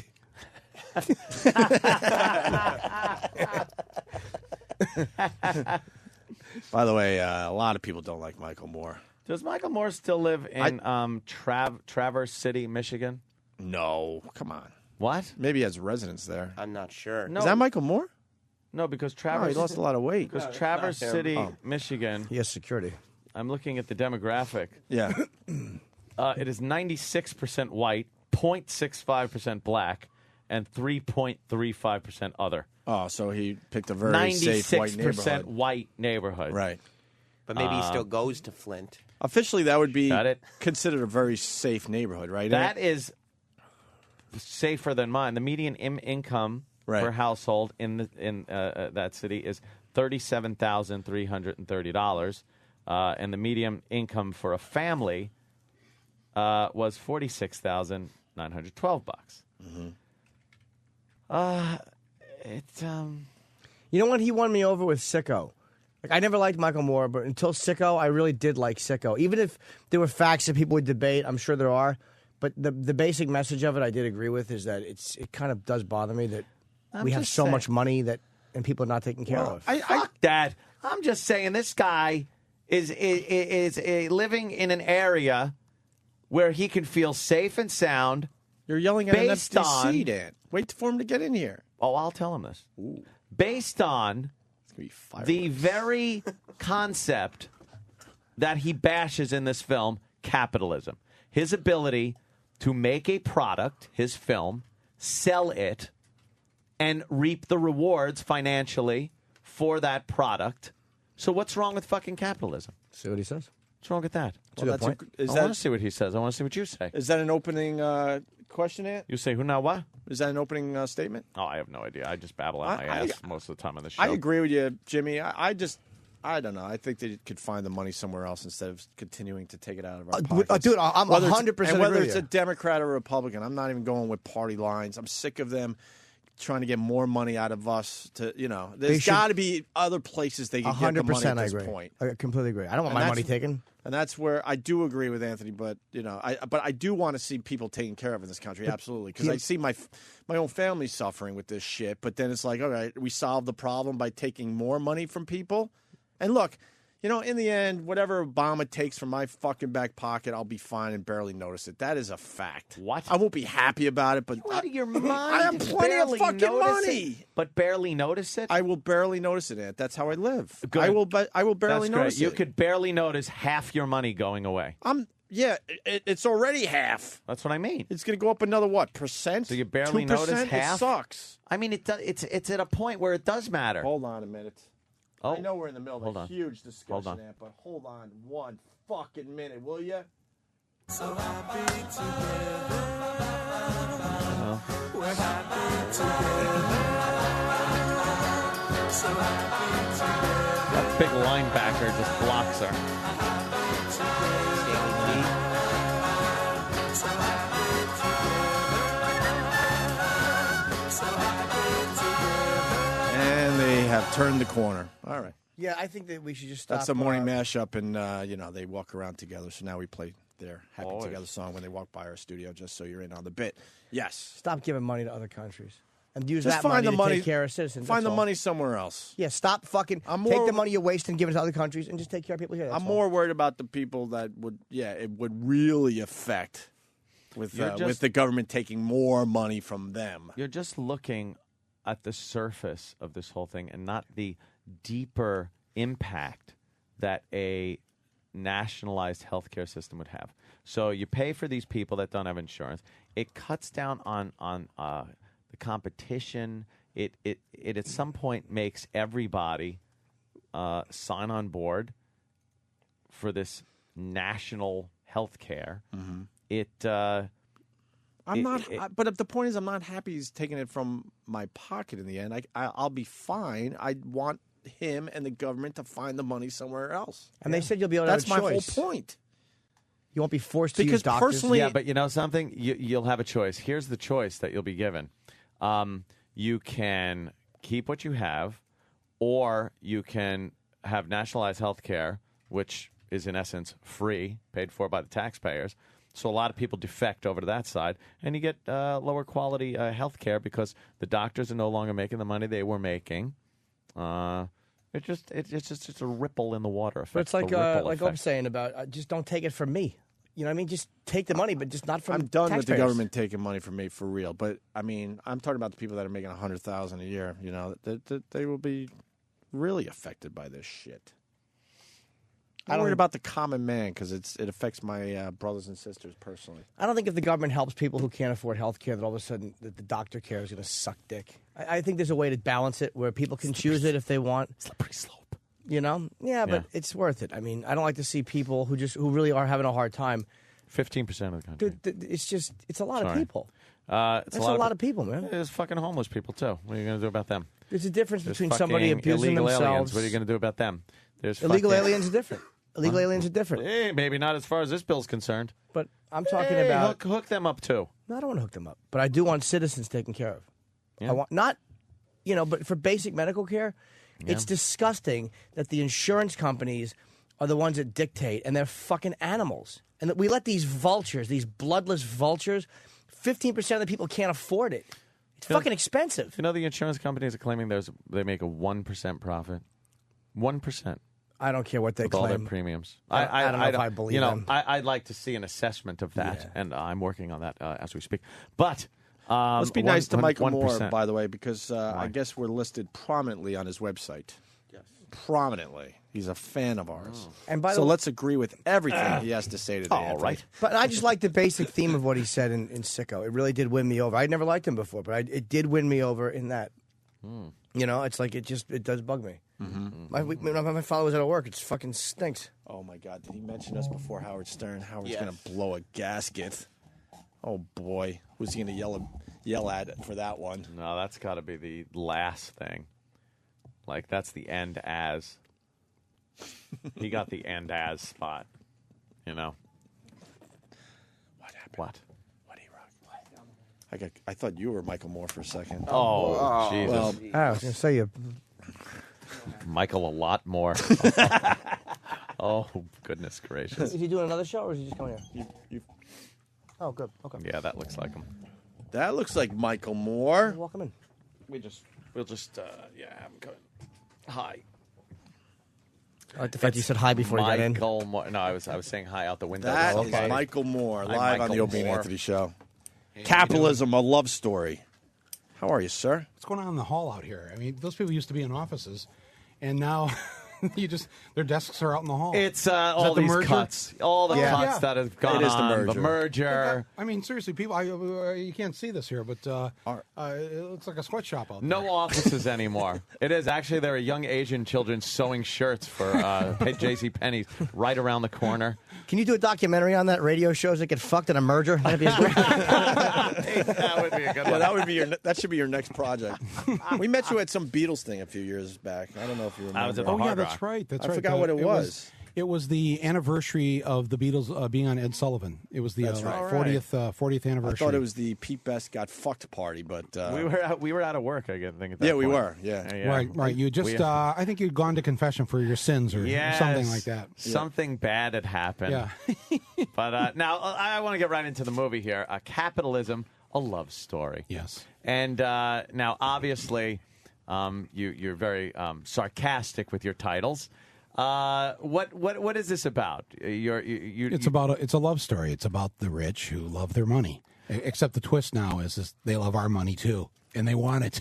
Now, do you actually see that as the rich loving their money? Now, is there a problem with the rich loving their money?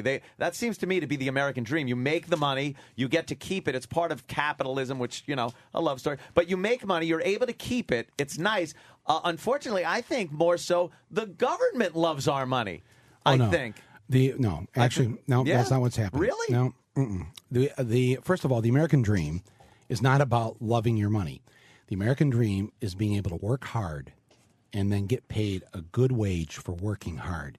And with that good wage, raise a family, be able to buy your own home, send the kids to college, and have something there for yourself when you retire. That is the American dream.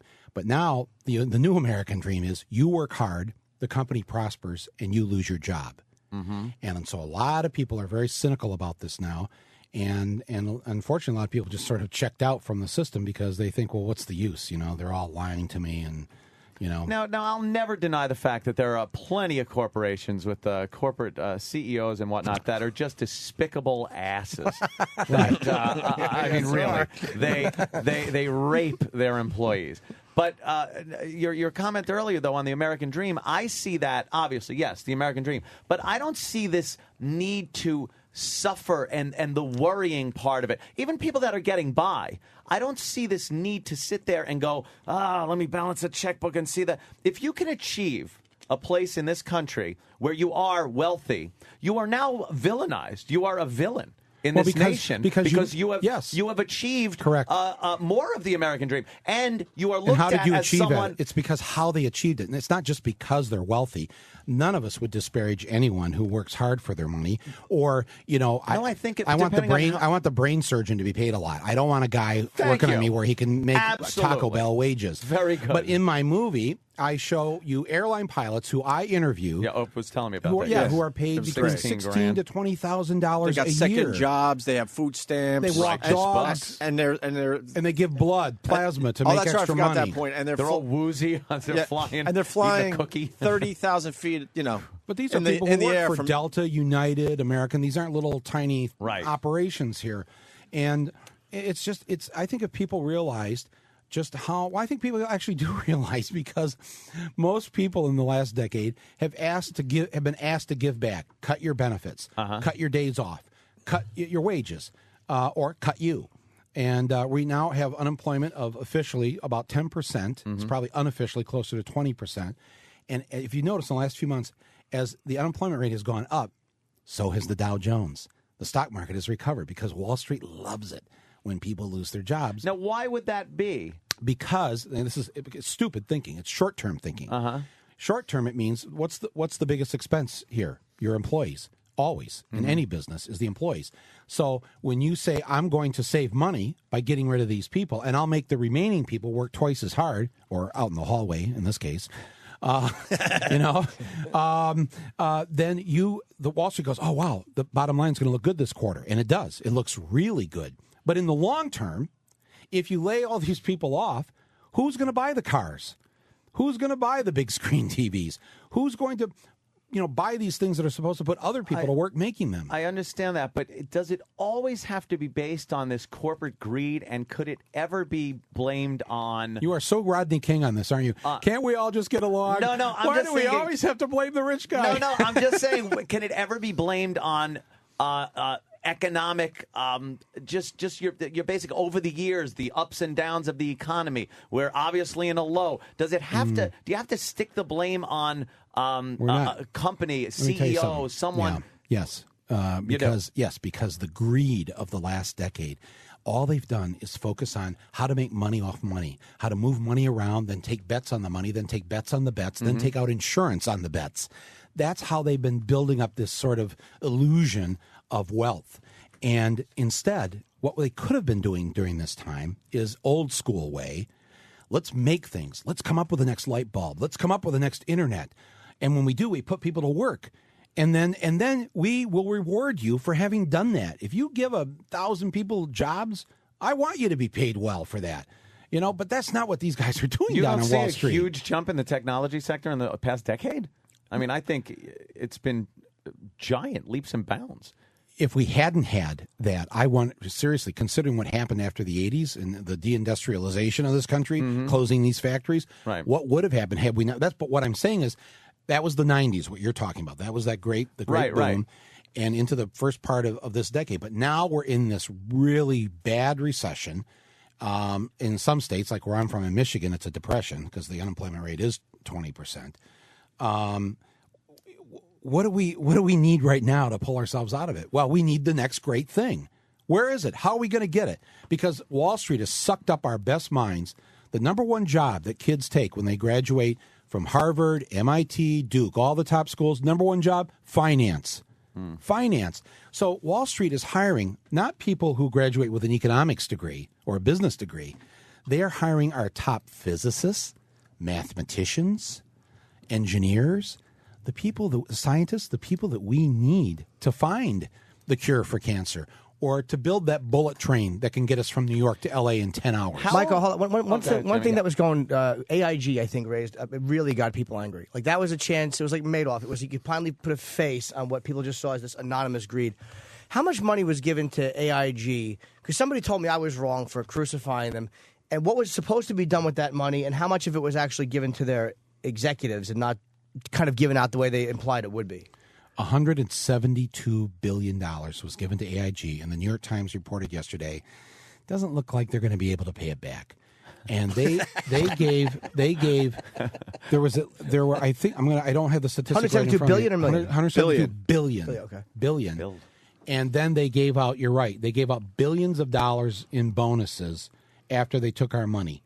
And then they gave like say $10 billion to Goldman Sachs because they had insurance policies on the money that Goldman Sachs lost. But Goldman Sachs had already taken $10 billion of the bailout money. So they double dipped.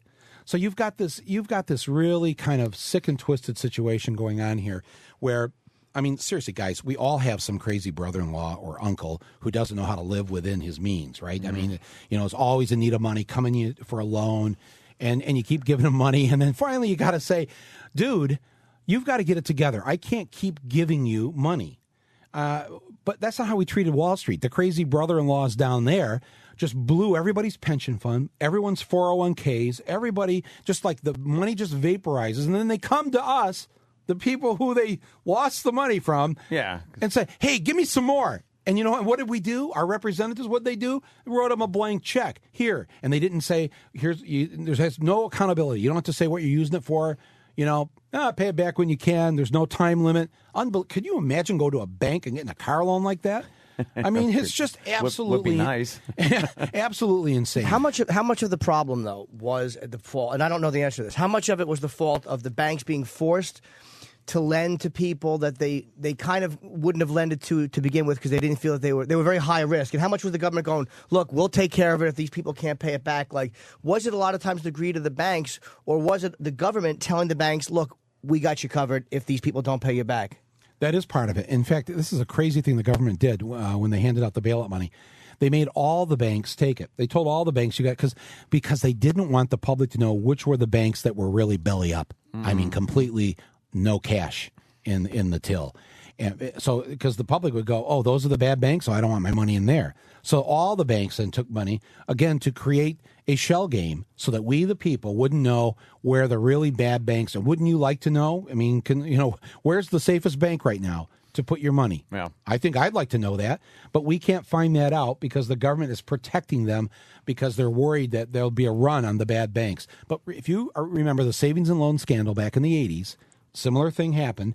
The government stepped in and took receivership of these banks. They just took them over, and they said, okay, we're going to sort this out. And these banks over here that have been fucking around, you're out. Right. These banks, okay, you're solid. You stay. And then they turned it back over to the banks, and it saved the system at that moment. That's not what they did this time. They didn't say, okay, we're sending in the feds. We're going to straighten this mess out. We got to protect the people's pensions. Well, that's not what they did. Doled out money. They just doled it out. Hope for the best. Hope for the best. That they were going to do the right thing. But they doled it out to crazy people who then the same chairman are still there. The same people. Yeah, that's the something Bank I of America. completely don't agree with. No heads rolled during this whole thing. It was a giant clusterfuck, and no heads really rolled. Right. On it's this. it's like giving your kid something and the kid just is reckless with it and breaks it. And you see this happen, right? Just totally reckless. Mm-hmm. And you say to your kid, "Oh, have another one." And then they break that one. "Oh, have another one." I mean, that's what's going on here. They know now. This is the worst thing, actually. They know now in the future they can just fuck up and fuck around as much as they want because Big Daddy government is going to be there to give them some socialism. But don't you some socialism? Some welfare money. Don't you see though that people are starting to catch on to this? I mean, I don't think I've ever seen a nation more educated in the likes of the economy, how it's not working, how the government is stepping in when maybe they shouldn't. Absolutely. Nothing like a wake-up call at 52 years old to find your pension gone when you were going to retire in 10 years. And I think there's the one thing that really stops this innovation that we need, that you were talking about. We do need new things, new technology, is just perpetuating the old technology by pumping money in it and trying to keep it on its broken legs. Let it fold. Let it go under because something else will take its place. That's what they told us free enterprise was. You rise or fall based on how well you do. And if Why you don't am I do well, agreeing with you on this? Shit. God damn it. But that's scary because actually, they've tested, the studio tests these movies, before they release them, and they found that of all my movies, more Republicans are going to go to this one than any of my other films. They say you give Democrats a pretty hard time in this one. It's not just an attack on Republicans. No. We go right after anybody who's on the take. I don't care if they're Democratic, Republican, whatever. We've got to be the watchdog of this thing here. And now talking about industry in this country and the fact that we used to be a powerhouse years ago, and now we aren't making things. I see a lot of the problem being the whole world now is involved in the economy of the world. It didn't really used to be that way. You had your powerhouses. We were one of them, the top one. But now there's so many other countries involved that are using virtual slave labor. How is the United States supposed to compete with a country like China that is pumping out products at nothing because they're using slave labor? Very easy. How do we do this? Very easy. China can't survive unless we allow their products in. Bottom line. And so we can say to them, you know what? We're not going to sell anything in the United States made by essentially slave labor. But we're supposed to then suck it up and pay more for American products, which Well, it sounds you know what? noble. It sounds noble. Noble. But real. It sounds American. I'll give you that, but the realism of it isn't just CEOs being greedy. This is the American people feeling entitled and greedy and saying, you know, if I could get this product for $2, why am I going to pay $6 for it? And I think that's putting us in a not everyone does that. You know, when I need well, something Ed that's- Begley Jr. doesn't. For the love of God, thank God for him. Michael, before you answer, can I just tag Anthony's point? Because the next Yeah. point with that is kind of, if we do that too, we stop Chinese stuff from coming in here, won't it also hurt the workers here? Because A, they don't want to spend more money for American products because it's more money. But then China and other countries will stop our products from going there, which also hurts industry The here. trade which makes rate a lot of between our China money. and us is ridiculous. Yeah, it's ridiculous, We give yeah. them a fraction Right. of what they're sending over here. So No, you're right, though. I mean, listen, I don't want hardworking people who are struggling and living from paycheck to paycheck to have to pay an extra $5 for a shirt if they don't have to. But by doing that, too, we've also prevented what really needs to happen here. If you can't afford that shirt, if you can't afford that new car, you might be encouraged to get with your other workers and form a union and negotiate better wages for yourself. I mean, that's what my dad did. That's what my grandfather did. And that's how the middle class was created, because a bunch of working stiffs with no college education said, damn it, you're going to have to pay us a little bit more so we can buy your cars. And Henry Ford, to his credit, realized, I'm not going to sell any cars to a bunch of paupers. I've got to help create a middle class here so I can sell those cars. And when I sell those cars, that means I'm going to put more people to work because all these cars are being bought. And then I hire more people, then they buy cars, and kaboom. And then you have what we had for those, few decades where, you had a chance to live a decent. I mean, my mom didn't have to work. We lived on one income. A lot of homes now are 3-income homes where the teenager is having to work. That's not the American dream. That's not what I grew up with. That's not what my dad fought for in World War II. And we should just say that's it. That's enough of that. And let's not get hung up with whether we're Democrats or Republicans, liberals or conservatives. We are all in the same boat here. and never seen a bigger divide though than I know. now. Well, it's amazing. Opie, actually, you saw the movie. I mean, What do you see for the future there, Michael Moore? How does this end? Is it all doom and gloom, or are we looking at Rome? Do you see the people possibly? I've got that in the movie. Yeah, I know. The Yeah. opening scene comparing America to the Romans, the fall of the Roman and Empire. then and also the Jesus thing. Reworking Jesus's lines in an old Jesus movie was pretty funny about pre-existing. That was my homage to you guys to get into, so I can get in trouble. But Bless you. Bless you. Will the American people ever get so fed up that they do something outrageous in this country, or are we too busy trying to pay our bills? I mean, will there be some kind of revolt? I think there is a revolt right now that's simmering. It's simmering. We all see it, but I mean, will it go away or will it continue? How bad does it have to get? I mean, right now, 1 out of every 8 homes is in delinquency or foreclosure. That's just amazing. 1 out of every 8. I saw the statistic the other day that there's and I was able to. A few weeks ago, I put this right. The last thing I put in the film in the credits was there's one foreclosure filing in America every 7.5 seconds. Wow. I mean, we are in deep shit here, and the other shoes haven't dropped. I mean, what about the commercial real estate crash that's about to happen? What about the credit card crash?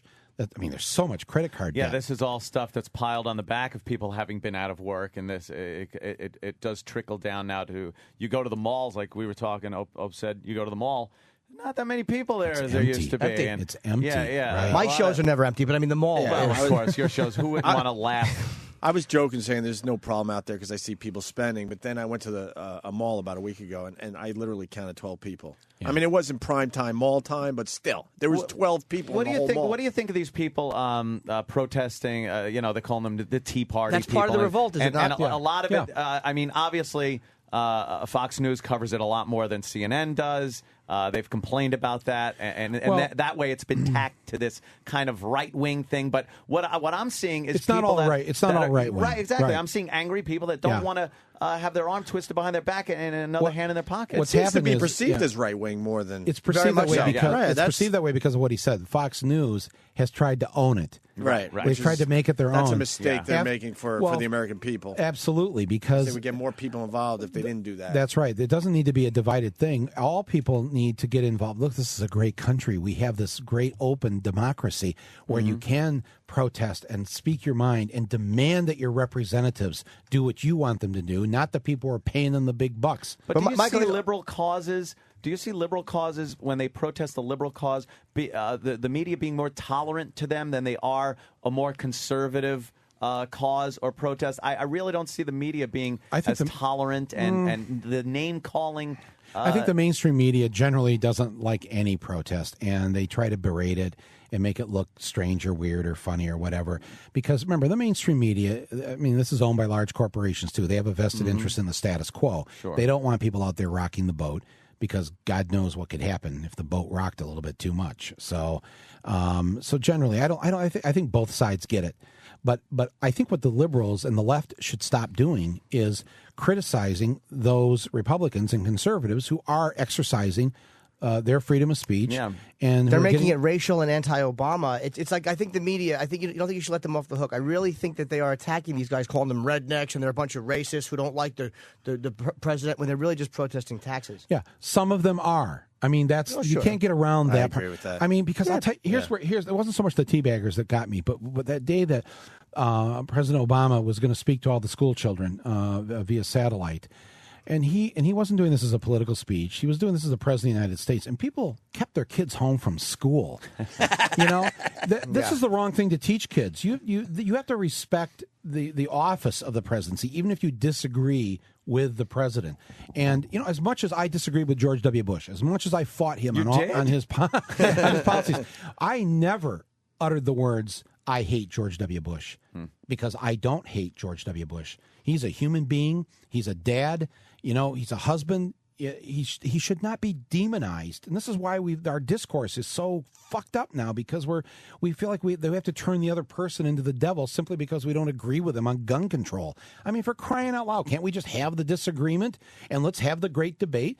Congress will vote based on what we tell them to do, and that'll be that. Boy, that would be nice. Wouldn't that be nice? That would be amazing. Wow. Obama had a nice way of putting it. He said, Lots of work. don't turn the other side into a caricature of what you want of the argument. But that's been going on for so many years now. We got to wrap up unless damn, we could yeah. do easily another half hour. I know, Michael believe Moore, me, but I'd love to have Michael Moore here for fuck, longer. Michael. Well, you got to stop by where we could spend some real time with you. No, I will come back. I will. All right. I do wanna- I'm I do in wanna- Michigan now most of the time, but I'm here a lot in New York. I'd love to come back and talk to you guys. Well, you love that Michigan. Have you ever been there? Hell no. We're not crazy. We're not crazy. I know we went to Detroit. Sort of, once. for Yeah. one of our comedy Yeah. shows. We were right near the stadium there. Right. In the middle of nowhere. We didn't really see Detroit. We parachuted in. We're Yeah. taken out in Yeah. Humvees. It was amazing. It was pretty impressive. They brought you in from Canada. Yeah. The back door. Fantastic. I know you got to go, but I do want to say one thing. I'm glad you took on that whole student loan thing, something we talk about on the show, where these kids are going to school and they're in debt. It's like, 80, welcome to debt. Here's your life. They welcome to debt. They start their working lives in debt, 80 to 100,000. Yep. We've been making this point lately on our show. Yep. It's just ridiculous. Well, how about now? These first few weeks of college right now. Ask any college student. The first day, they got all these tables lined up from the credit card companies trying to sign 18-year-olds up for Yep. credit cards. They don't have a job, Right. But they don't care. They give them $1,000, $5,000, $10,000 credit limit. And all of a sudden they're in debt before they even have a job. I know. I was very responsible with my credit card. My first one, I bought a jet ski. 25% But 22 years old, they leave college with about $6,000 of credit card debt, and like you said, maybe upward to $80 to $100,000 of student loan debt. So they got a fucking noose around their neck right from the get-go. Instead of being able to go get the job they want to get, or maybe, backpack around Europe for a year, or, just fuck off and do whatever. They've got to go work some shit job that they don't like, and they can start hating themselves at age 22 and start the miserable workaday life that they... Listen, we all have to work, but what happens to our dreams or the things we want to do or try to do? You can't do that if anymore. You have worked that hard through school and gone to college. you do assume you can come out and do And more have a nice than start. the guy that kind of dropped out of high school Right. and just comes into it. No, actually, the guy, it's the same job. The guy who graduates from high school and doesn't go to college, he's got a 4-year head start on you now. Hell, got a fucking 4-year yeah. head start He's and $80 to and no debt. $100,000 And no ahead. debt. Yeah, no Because debt. that 80 to 100 turns out to be $500,000 in the end. That's right. You pay $500,000 in the end for what should be free. So why would you go to State of New college? York, the Yeah. state of California. When Maybe. I went to college, state of California, state of New York, all college was free. Yeah. College was free. And in a place like Michigan, there was a financial aid office, and you got to go essentially for free. You had to work in the cafeteria or the library 10 hours a week, whatever. But that was it. Then they No sent you debt. out into the world We with wouldn't no do that. debt. Right. So you graduate from high school now. You work for 4 years. When you're 22 at that point, first of all, they won't give you a credit card because you are a high school student or a high school graduate. So you don't have the credit card debt. You don't have the student loan debt. You're already ahead. What's the message there? We're encouraging the idiocracy. We're encouraging people to actually don't go to school, don't learn, don't better yourself. Let's just be stupid. That's what I do every day here. And look how it's benefited you too. See? It's been God wonderful. bless America. What a life. Michael Moore, the movie. You don't need our help. We're just glad you stopped by and said hi. Capitalism, a love story in New York City and L.A. And then nationwide, October 2nd? October 2nd everywhere. It's cool. It's my my largest opening of any film I've ever had. That's this Friday. It's everywhere in the country. No, a week from Friday. A week from Friday. Okay, I'm sorry. Today, New York and L.A. Okay. A week from Friday, everywhere. All right, that's great. Right on. All right, Michael. Michael, Thank you so thanks much for for coming stopping All by. right, guys. Thank you very much. Michael Moore, everyone. We'll take a break. Uh-oh, I got proof that Anthony actually agrees with everything Michael Moore says because after the interview, he ran over to Michael Moore and shook his hand and also took a picture with Michael Moore. You got some explaining to do, my friend. Why wouldn't I? And my proof will be up on my YouTube channel, Opie Radio. You know, I would think that you two would disagree and that you wouldn't want to shake the man's hand or take a picture with the man. We agree to disagree on many things. I will be honest with you, though. This subject matter, even though we weren't able to delve into it as deeply as I would have liked to, it was just starting to get good. A lot of the stuff I don't have that big a disagreement with him on. You know, as far as the country being fucked, it's hard to say, hey, you're wrong. The thing I don't agree with is, the American dream thing, and I was going off on that. I need more knowledge, Ann. Trying to get a little more knowledge. These Tea Parties, right? I completely look at it as a Republican thing. He's Yeah. trying to say it's not, but because Fox is taking ownership of this, Yeah. it is perceived that it's more Republican. Well, now, because do it's- you know anything more about this? Is there a nice percentage of Democrats, undecideds, I would middle of the say- roaders that are going to these things too, or is it really a lot of Republicans? I would say a lot of Republicans, libertarians, things like that, because He's saying the opposite. It's perceived as being anti-Obama and anti-Democrat tax and spend. So why are Democrats going to be marching around, really? And that's why it gets such a bad rap, because when you get a lot of Republicans in one spot, it all of a sudden in the media is portrayed as some kind of Klan rally. Meanwhile, you could have a 1 million-man march that is put on by a fanatic his speeches were, Farrakhan's speeches were beyond bizarre and racist. And that whole thing was treated as a wonderful moment for African Americans to come together in Washington. Right. And then when you get these people protesting taxes, they're freaks, extremists, racists, militiamen. It's a double standard that the mainstream media puts on it. Fox looks at it differently because it's most of their viewers are out there. You know. Right. Okay. Okay. I thought he hung up. Thank God. Big John in Iowa. What's up, Big John? Yeah, what was hyped as going to be a SmackDown was more like a tender stroking with ample attention to the balls there, Anthony. Oh shit. Excuse me, sir. I heard a lot of tough talk before he got in studio, and then I heard a lot of smacking sounds once. All right, I'll address that, sir. First of all, We only had 15 minutes with the gentleman. Why did we only have 15? Because he had an hour with somebody else talking about, I guess, how he lost his virginity and how many chicks he's banged over the years. And are there any hot chicks in your film? I don't know what the interview was like. But that left us with 15 mere minutes to cover an entire career of this gentleman. And we didn't get into the stuff where it would have been heated, like gun control, Bowling for Columbine, all that stuff. I would have loved to have gotten into. You let them walk on unions? You let them walk on unions that they're the save-all and not a part of this problem? No. By that point, we were getting the 1 minute to hard out message that I was reading and the publicists looking through the windows. I did want to address the unions.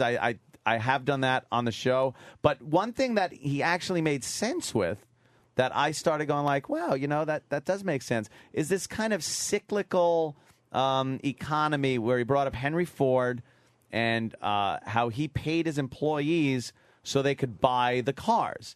And then it's going to cut into your profits as a company, but more people will be able to buy your cars, so you make more money to sell them to the people that are making more money. So we kind of got out of that cyclical economy and got to the point where the company is now saying, we want to make a lot of money, not pay the employees, and now we've run out of people to sell our shit to.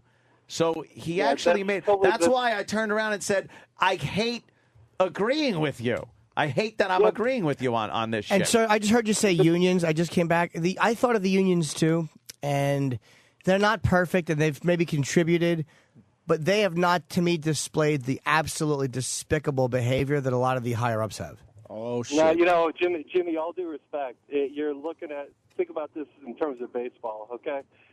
You got your Cal Ripken versus your Sammy Sosa, okay? The executives are your Sammy Sosa. They have record years and a lot of great big home runs, okay? Mm-hmm. Your Cal Ripkens are there every frickin' game batting it out. What are the unions doing every frickin' day?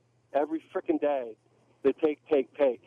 Well, they also do. They also the MVP of corruption. Let me tell you Is it something. The one that's there every day taking. No. Or the one that gets a dinger. I'm telling you, I can only go by like a situation. I'm not going to go into it, but I'm in right now, and I'm going to tell you the despicable behavior of certain people in certain positions.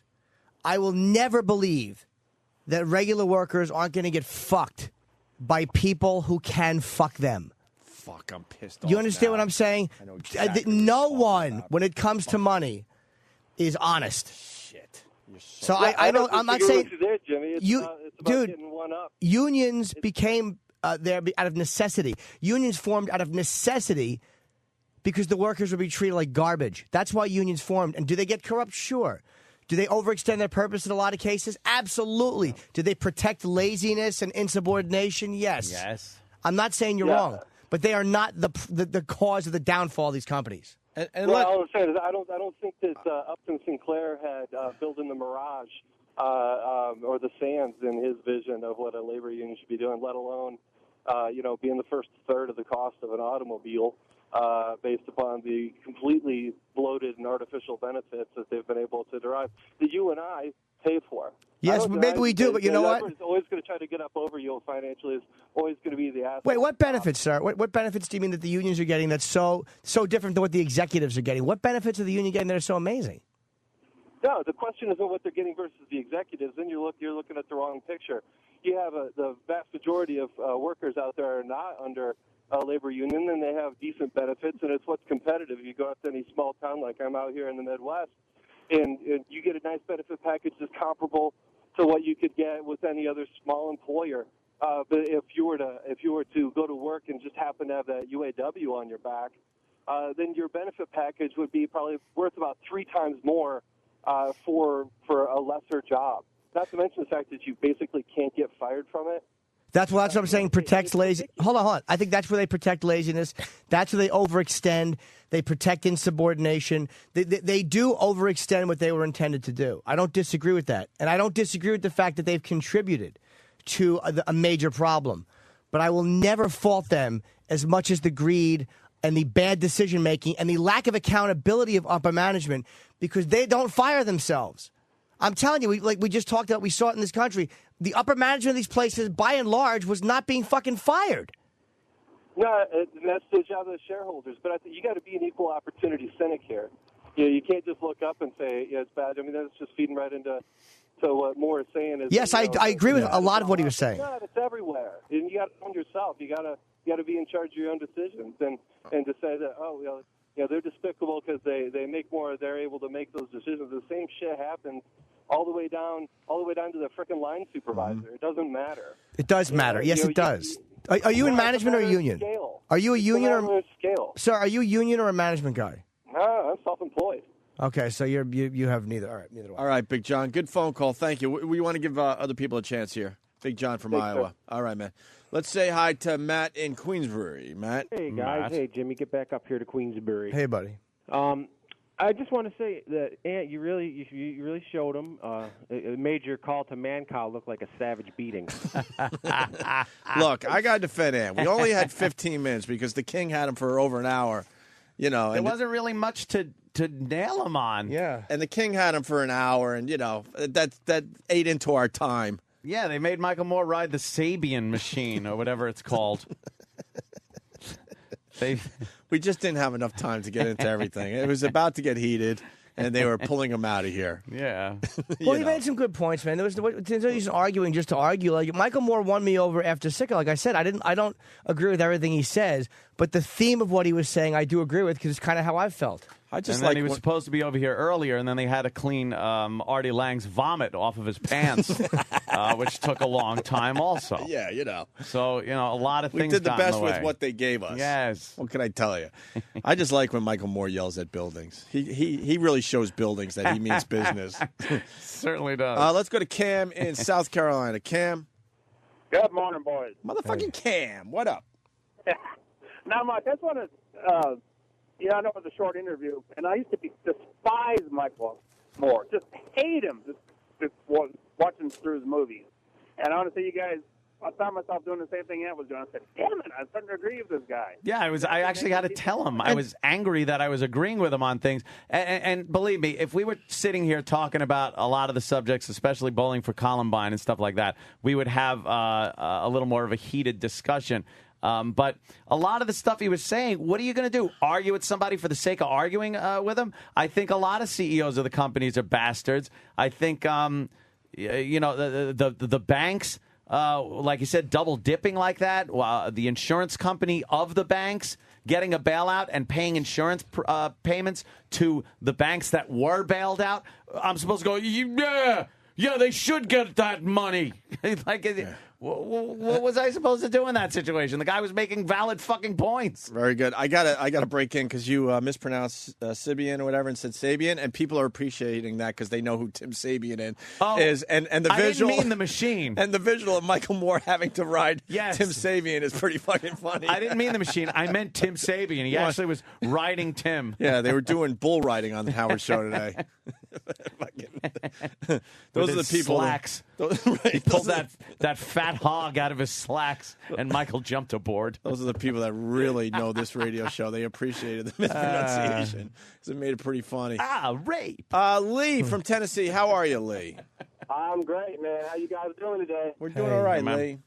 Yeah. I just want to point out something that you have to respect the intelligence of Michael Moore, knowing that he knows you guys, and he took the conversation in a safe direction for himself. And the other thing I wanted to point out was Anthony and Michael Moore sitting in a tree, KISSI. Oh, no. That's right. Yes. You immature. Wait till you see the video of him shaking his hand. I was like, you can't shake the man's hand. Why? It goes against what you say. He's a big star. Michael Moore, lifetime member of the NRA. Do we know that? Yeah, I believe he is. Yeah. Okay. And let me say hi to Jay in Indiana. Hi, Jay. Hey, guys. Hey, you can call him Jay. You can call him Ray. You guys, sorry. Like I didn't know that was coming, Jimmy. I'm glad you didn't. That's why I surprised you with it. Good. I like surprising people. Hey, I just want to let you know, man, you guys are drinking the Kool-Aid. It's not. Yeah. His description of the problem is correct, and I agree with him. It's the solutions that are all fucked up. What was the solution that he said that was wrong? looked at him, and it's just, I agree with you, man. I'm sitting here listening to him, and I'm thinking, yeah, okay, I kind of go with that. But then he starts talking about bringing up the unions and bringing up all this socialist crap. Yeah, the union thing, everyone pretty much knows my union stance. I think the unions were very useful years ago and keeping pretty much slave labor from happening, sweatshops, things like that. But they've turned into something that has broken the backs of companies, where now the companies, the pendulum is swinging back the other way, where the companies have said, you know something, fuck you. We got to turn a profit here. I'm not going to sit here with a union delegate telling me I got to pay these motherfuckers $40 an hour when they're not worth fucking $20 an hour. And it breaks the back of some of these smaller and mid-range companies, not the big giant fucking companies that you read about every day and it's the scumbag CEOs, but the people that are represented by these unions. It broke the back of the country. But haven't the unions given back a lot of money too? Like they've given back money and gone back and given back wages and stuff like that. Like, I mean, making concessions? Yeah. Well, only when put in a corner where it's like you make a concession, or we have to let you go, or you're not on strike. You're fired. We can't afford. We're going to close up shop. So then they go, all right, we'll make concessions. Oh, gee, thanks. Thanks a lot. After breaking our fucking backs for a few decades here, now you're going to start making some fucking concessions? Does upper management make concessions? Maybe they do. I mean, maybe in some cases they do. In many cases, I think union delegates and management can come to some kind of amicable agreement with each other. But in other cases, the unions are blatantly taking advantage of management, and then vice versa, too. If you don't have a strong union, the workers are getting fucked. What I was mentioning about China, though, producing a lot of goods and services that are a lot cheaper than the United States is, I didn't agree with his answer that the unions are the answer to that. I mean, I don't know what the answer is to that. And I don't know if America, he likes taking the everyman's view and looking at big corporations and CEOs like they're the scumbags. But I think I brought up a good point, and you didn't really address that, with the fact that Americans themselves are too selfish to pay $5 for something they can get for $3. So if you could buy a shirt made in China for $5, or one made here in the States for $8, you're going to buy the $5 shirt. You're never going to turn that around. And people are if always you- going to look for cheaper. If you goods. tell the person you're being more patriotic and helping the country by That's buying great. the more expensive shirt, they're going to go, you know something? Fuck you. Right. I paid my Right. taxes. A small percentage will buy into it, but Yeah, the but majority will never the buy into that majority won't. mentality. You're absolutely right. There's no And- fucking way. We got to look at another because solution. there's a general greed in this country, and I don't know if it's worldwide. I haven't been to enough of the world to see that. I have, but I know, Jimmy. They say there's less greed elsewhere. But in this country, we are a greedy nation. We're usually out for ourselves, and we like a good deal. We like telling people when we got a good deal on something. So in order to be more patriotic, you're going to pay more. In order to help the economy in the long run, you think your $3 is going to... People don't think their $3 more is going to make a difference. One of the best points in the movie, the reason why we, the people, put up with... The United States of America, put up with, in order to form a more perfect... Put up with the rich getting richer and whatnot. Yeah. He simplified it simply. He said that the average American really believes they could be the next guy to be in that position. And that's why, as a whole, we accept it.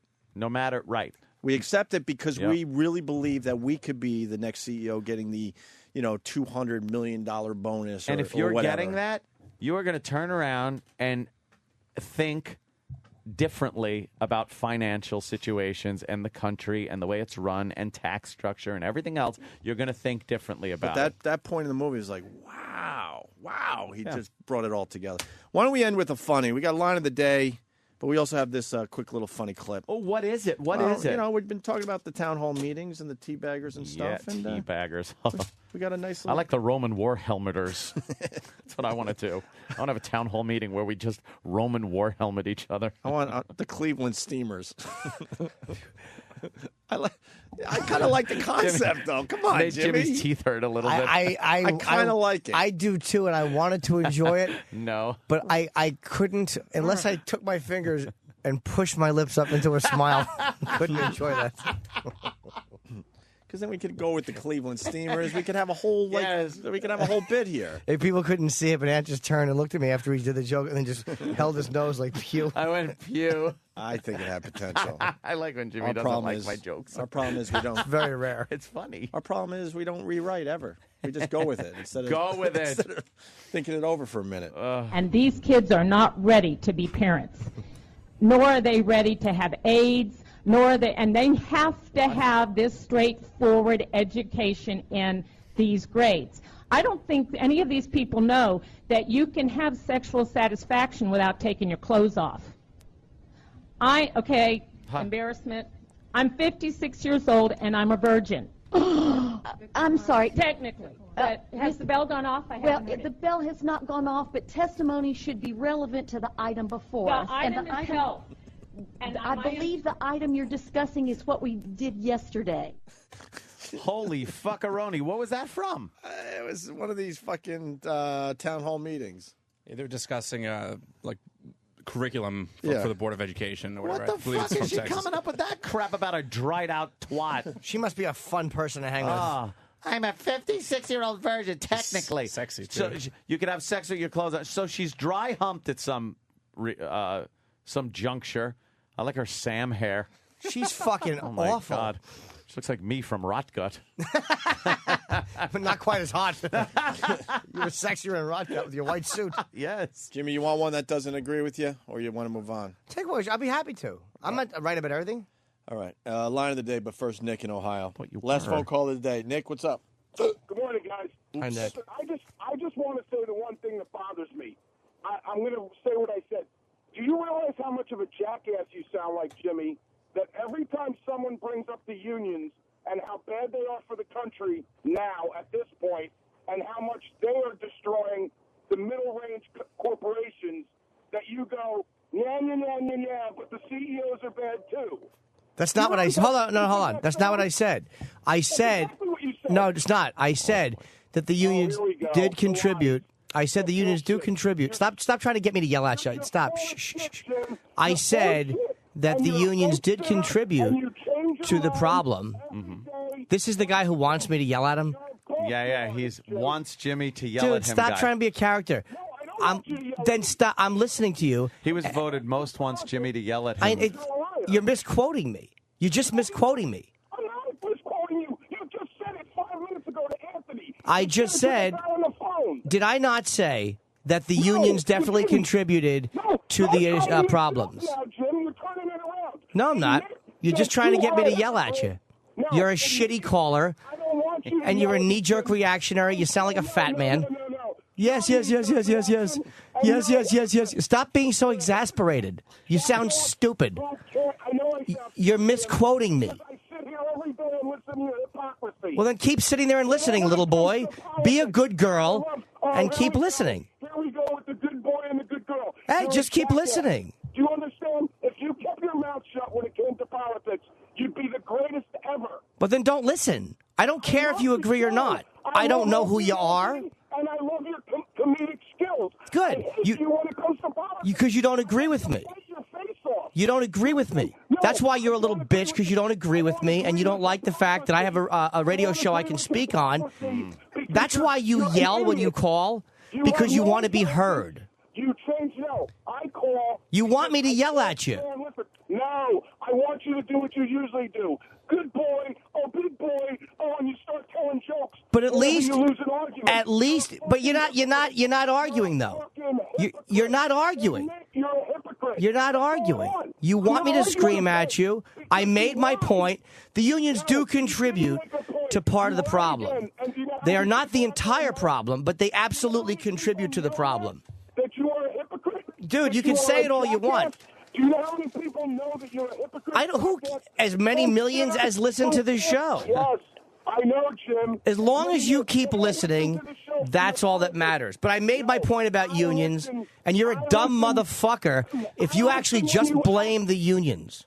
You just blame the unions, you dummy. I don't just blame the unions. Yes, you do. No, I blame the unions. They knocked down every corporation. Shut your fucking Jim Cramer voice mouth. You're just trying to start an argument. You just want to yell. Puppet, be funny.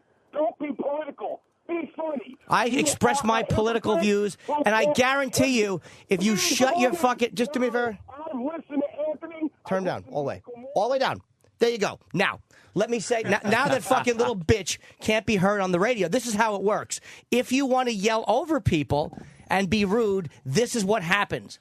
Now we turn you down, and I say what I was going to say. The unions have absolutely contributed, but to blame them solely and not upper management is naive and stupid. Did you hear what I just said? You're naive and stupid.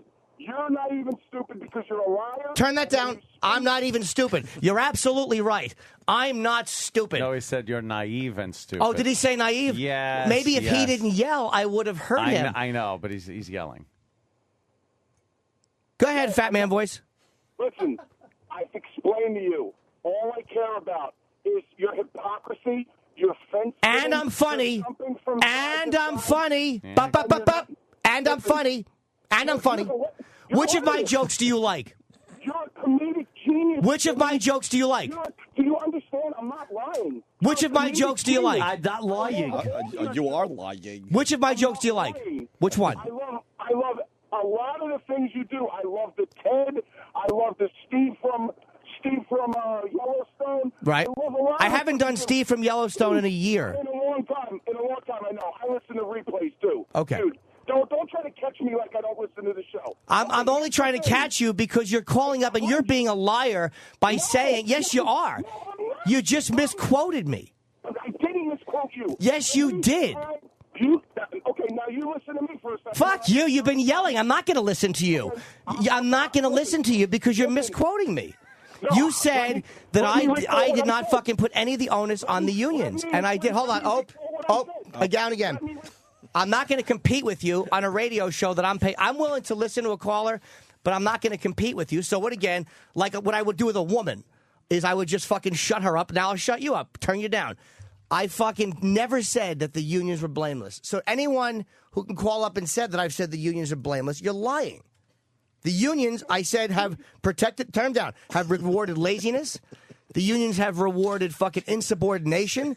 They have overextended their purpose. I've said that many fucking times. So for you to sit there and say that I haven't is a lie. And you're just calling up because you want to be on the air and you're lying. About today. I was addressing today, you little hypocrite. So what did I say? What did I say? Exactly what you said. Turn him down. Turn him down. Turn him down. Here's how it works.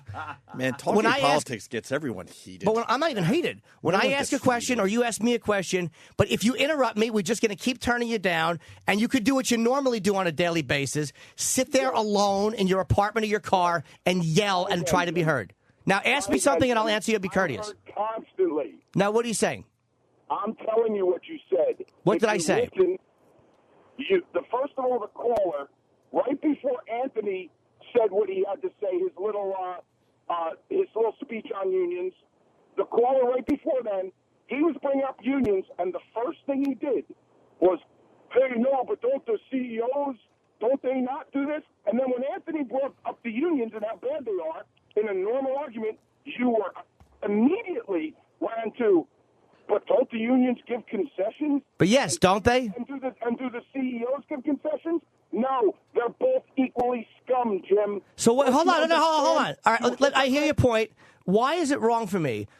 I hear your point. Where I have already said, look. Am I supposed to turn him down? No. As long as he listens to me and I'll listen to him, that's fine. Okay.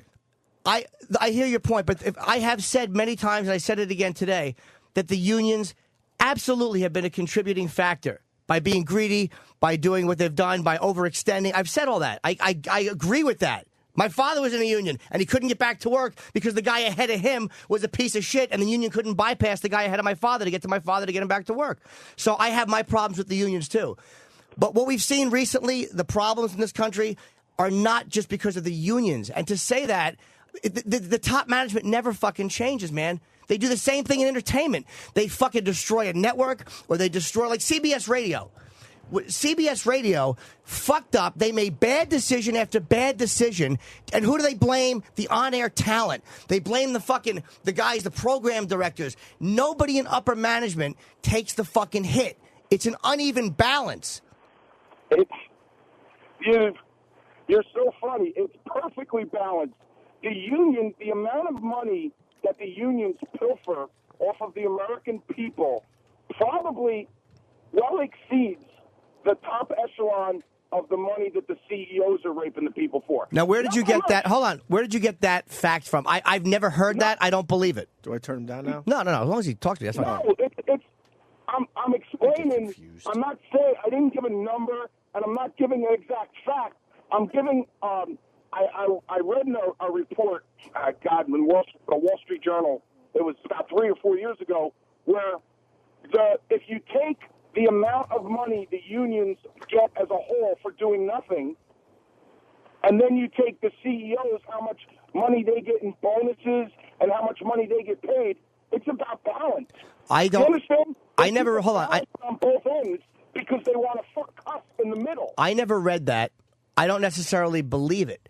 I don't let the union. I don't. Hold on. I don't. But how does that make me a hypocrite when I'm being pretty balanced in the argument? I say I fault both. I fault upper management more because I've dealt with them more. I've dealt with them. They never blame themselves. They're the ones who make the decisions, dude, and they never blame themselves.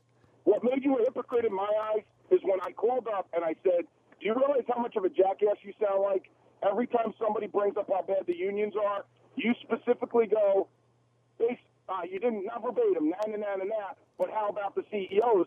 Just listen to what the other people say about the other evil monster in this picture without bringing up the other evil monster. It's like, oh, this guy can murder. Oh, but what about this guy? He's murdering too. But to me, when you're... Anthony talk about the unions and how bad they are without going, hey, how about the CEOs? Oh, so you don't like that I give, even though I will agree with certain points of the union being bad. And I I agree with that. So you don't like me just mentioning the CEOs. You would prefer that I just listen and don't give an opinion, or B, no. Well, hold on, or B, only offer an opinion on the where I agree with the unions not being good. Yeah, what I would have liked is it hit me as not being balanced, and I'm not expecting everybody to be balanced. It hit me as you're just constantly going CEO, and I don't want to hear it because the CEOs, everybody in every newspaper and everywhere talking about, oh my God, they're getting such big bonuses. Nobody's bringing up the other evil. So when the other evil gets brought up, I think it needs to get a spotlight because, there's guys walking around. Every time I go pick up a load at a union shop, it takes them up to 8 to 10 hours to put all the product in my truck that sometimes in non-union shops take 2 hours. And that's where I said I don't disagree with you at all. But you're allowing this personal dislike you have of the unions to get annoyed at me because I mentioned the counterbalance of the CEOs, because probably you're not dealing with the CEOs on a daily basis. You're dealing with. I do too. I'm saying, but more than likely, the guys that make your life inconvenient are some shitty union guys who are probably overpaid and probably fucking lazy. So you have a particular hard-on for them, which, hey, look, I probably would too in your position. But don't call up and fucking pick it out on me like I'm wrong to mention the CEOs when I've dealt with them and dealt with unions, and my experience with the CEOs has been far more dishonest. And I have found far less accountability in upper management situations because they're the guys who are making the decisions and making the firings. So, like, I think someone said, Michael, there's a good point about the shell game. They just kind of pass each other around. They don't fucking fire each other. They fire, regular workers get fired. They don't. Listen, I agree with you on that point. I was just specifically, I generally don't agree with your politics because you do, as far as I'm concerned, you do jump around too much. But dude, I'm a more solid. I have a certain belief system, and that's the kind of one I stick to. But to me, that's... I understand what you're saying, and I can respect the fact. All I did was call about today because it was really irking me that one caller had such good points about the union, and then Anthony had such good points about unions. And believe me, I love the show, Jimmy, and I do love you. I'm not saying you don't love me, but I don't agree. I didn't agree with that call, all of as a point on unions. I didn't agree with all of them. I certainly agreed with some, and I've smashed the unions, dude. I've smashed. I hate you. Points That's where I'm coming from. All I right. didn't want to hear about Anthony's the packing his bag. That doesn't mean. Nick, Anthony has packed his bag. Doesn't mean Kenny to is stop. holding the elevator. But I do jump around with politics because, you know what? As the world, I don't have a belief system that I nail myself to the floor to. And to me, that's the problem with the country, is that everybody tries to prove everything in accordance with their belief system instead of reevaluating the way they see things from time to time and going, yeah, you know what? This makes more sense to me now than, say, it did 5 years ago. Nick, that's a good point right there. I love the show, and I All right. respect you as much as I hate it. All right, I Nick. hate your politics. Thank Take you, care, thank you, guys. Nick. My politics are very kind of all over the place, though. It's like, how could you hate my politics when I don't really go to any party line? You're a political slut. I am. You're all over. Yeah. Excuse me, you took a picture with Michael Moore. That's true. I know. That Sean is Hannity true. is not going to be happy when I tell him about that You know one. what? I'm going to tell Sean Hannity. I'm sure Hannity has a picture with Michael Moore also. You think? Sure he does. Yeah. Yeah? Sure he does. Did he shake his hand like you did? I'm sure he would. Sure he did. Suck his cock? Sean Hannity. You suck his cock? Suck his cock? Let's do the line of the day. See how you diffuse an angry situation? Oh. And that has nothing to do with the fact that fucking pre-sale tickets for my Boston show go on sale in an hour and 24 minutes. Who cares? No, it's great. No, it's great. All politics, too, for this show. Yep. No jokes, all politics with Jim Norton. That'll get the tickets All selling. right. Trust me on that one, Jimmy. WilburTheater.com. Today at noon for 24 hours, my pre-sale for my November 28th Boston Wilbur Theater shows go on sale. Again, last time I sold out all 3 shows. I'm not being arrogant, but just get tickets. Be arrogant. And this Saturday, Jersey, Montclair. I notice you're on the road a lot. Everything all right with you? Just trying to get bills paid. Believe me. Just regular bills? My defense, slightly more of unions. Yeah. Unions have never done to me Uh-huh. what I've had done to me in certain management situations. Ever. You're all right with what they did to you? No, I'm disgusted. Fuck, so am I.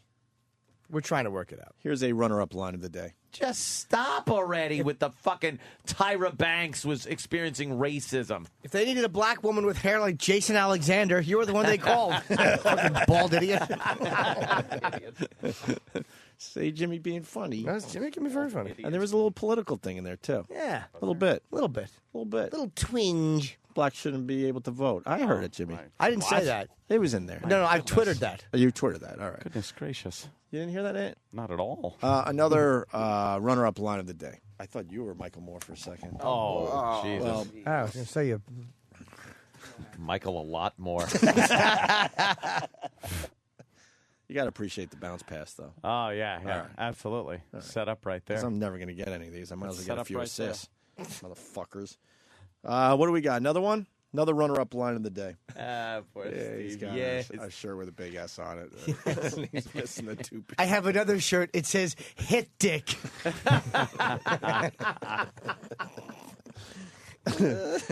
All right, let's listen to some Larry King and Tyra Banks. Hold on, I have to find my other shirt with "Ucker of Cock" on it.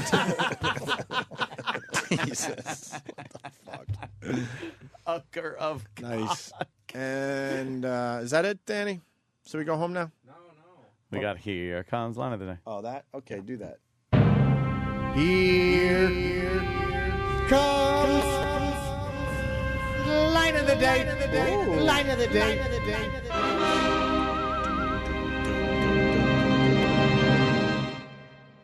Jimmy, you're covering up. Into crushed glass. It wasn't a cone, and it wasn't ice cream dribbling on. It wasn't. It was the ice cream man. He made you stick your hand through the dragon face garbage thing. Are you ready? They were great, though. Come on, you motherfuckers! This isn't a Barry Manilow concert. Are you ready? It isn't? Jimmy is. Let me hear you make some noise! Ozzy Osbourne! Jimmy's even red now I listening know, to the he recording can't- of the first time we played that. He throws his headphones off and puts his face in his hands and turns very, very red. It's just adorable. It sure is, Ant. It sure is. I guess we're done for today, huh? Yes, let's go, for the love of God. Stay tuned for Ron and Fez.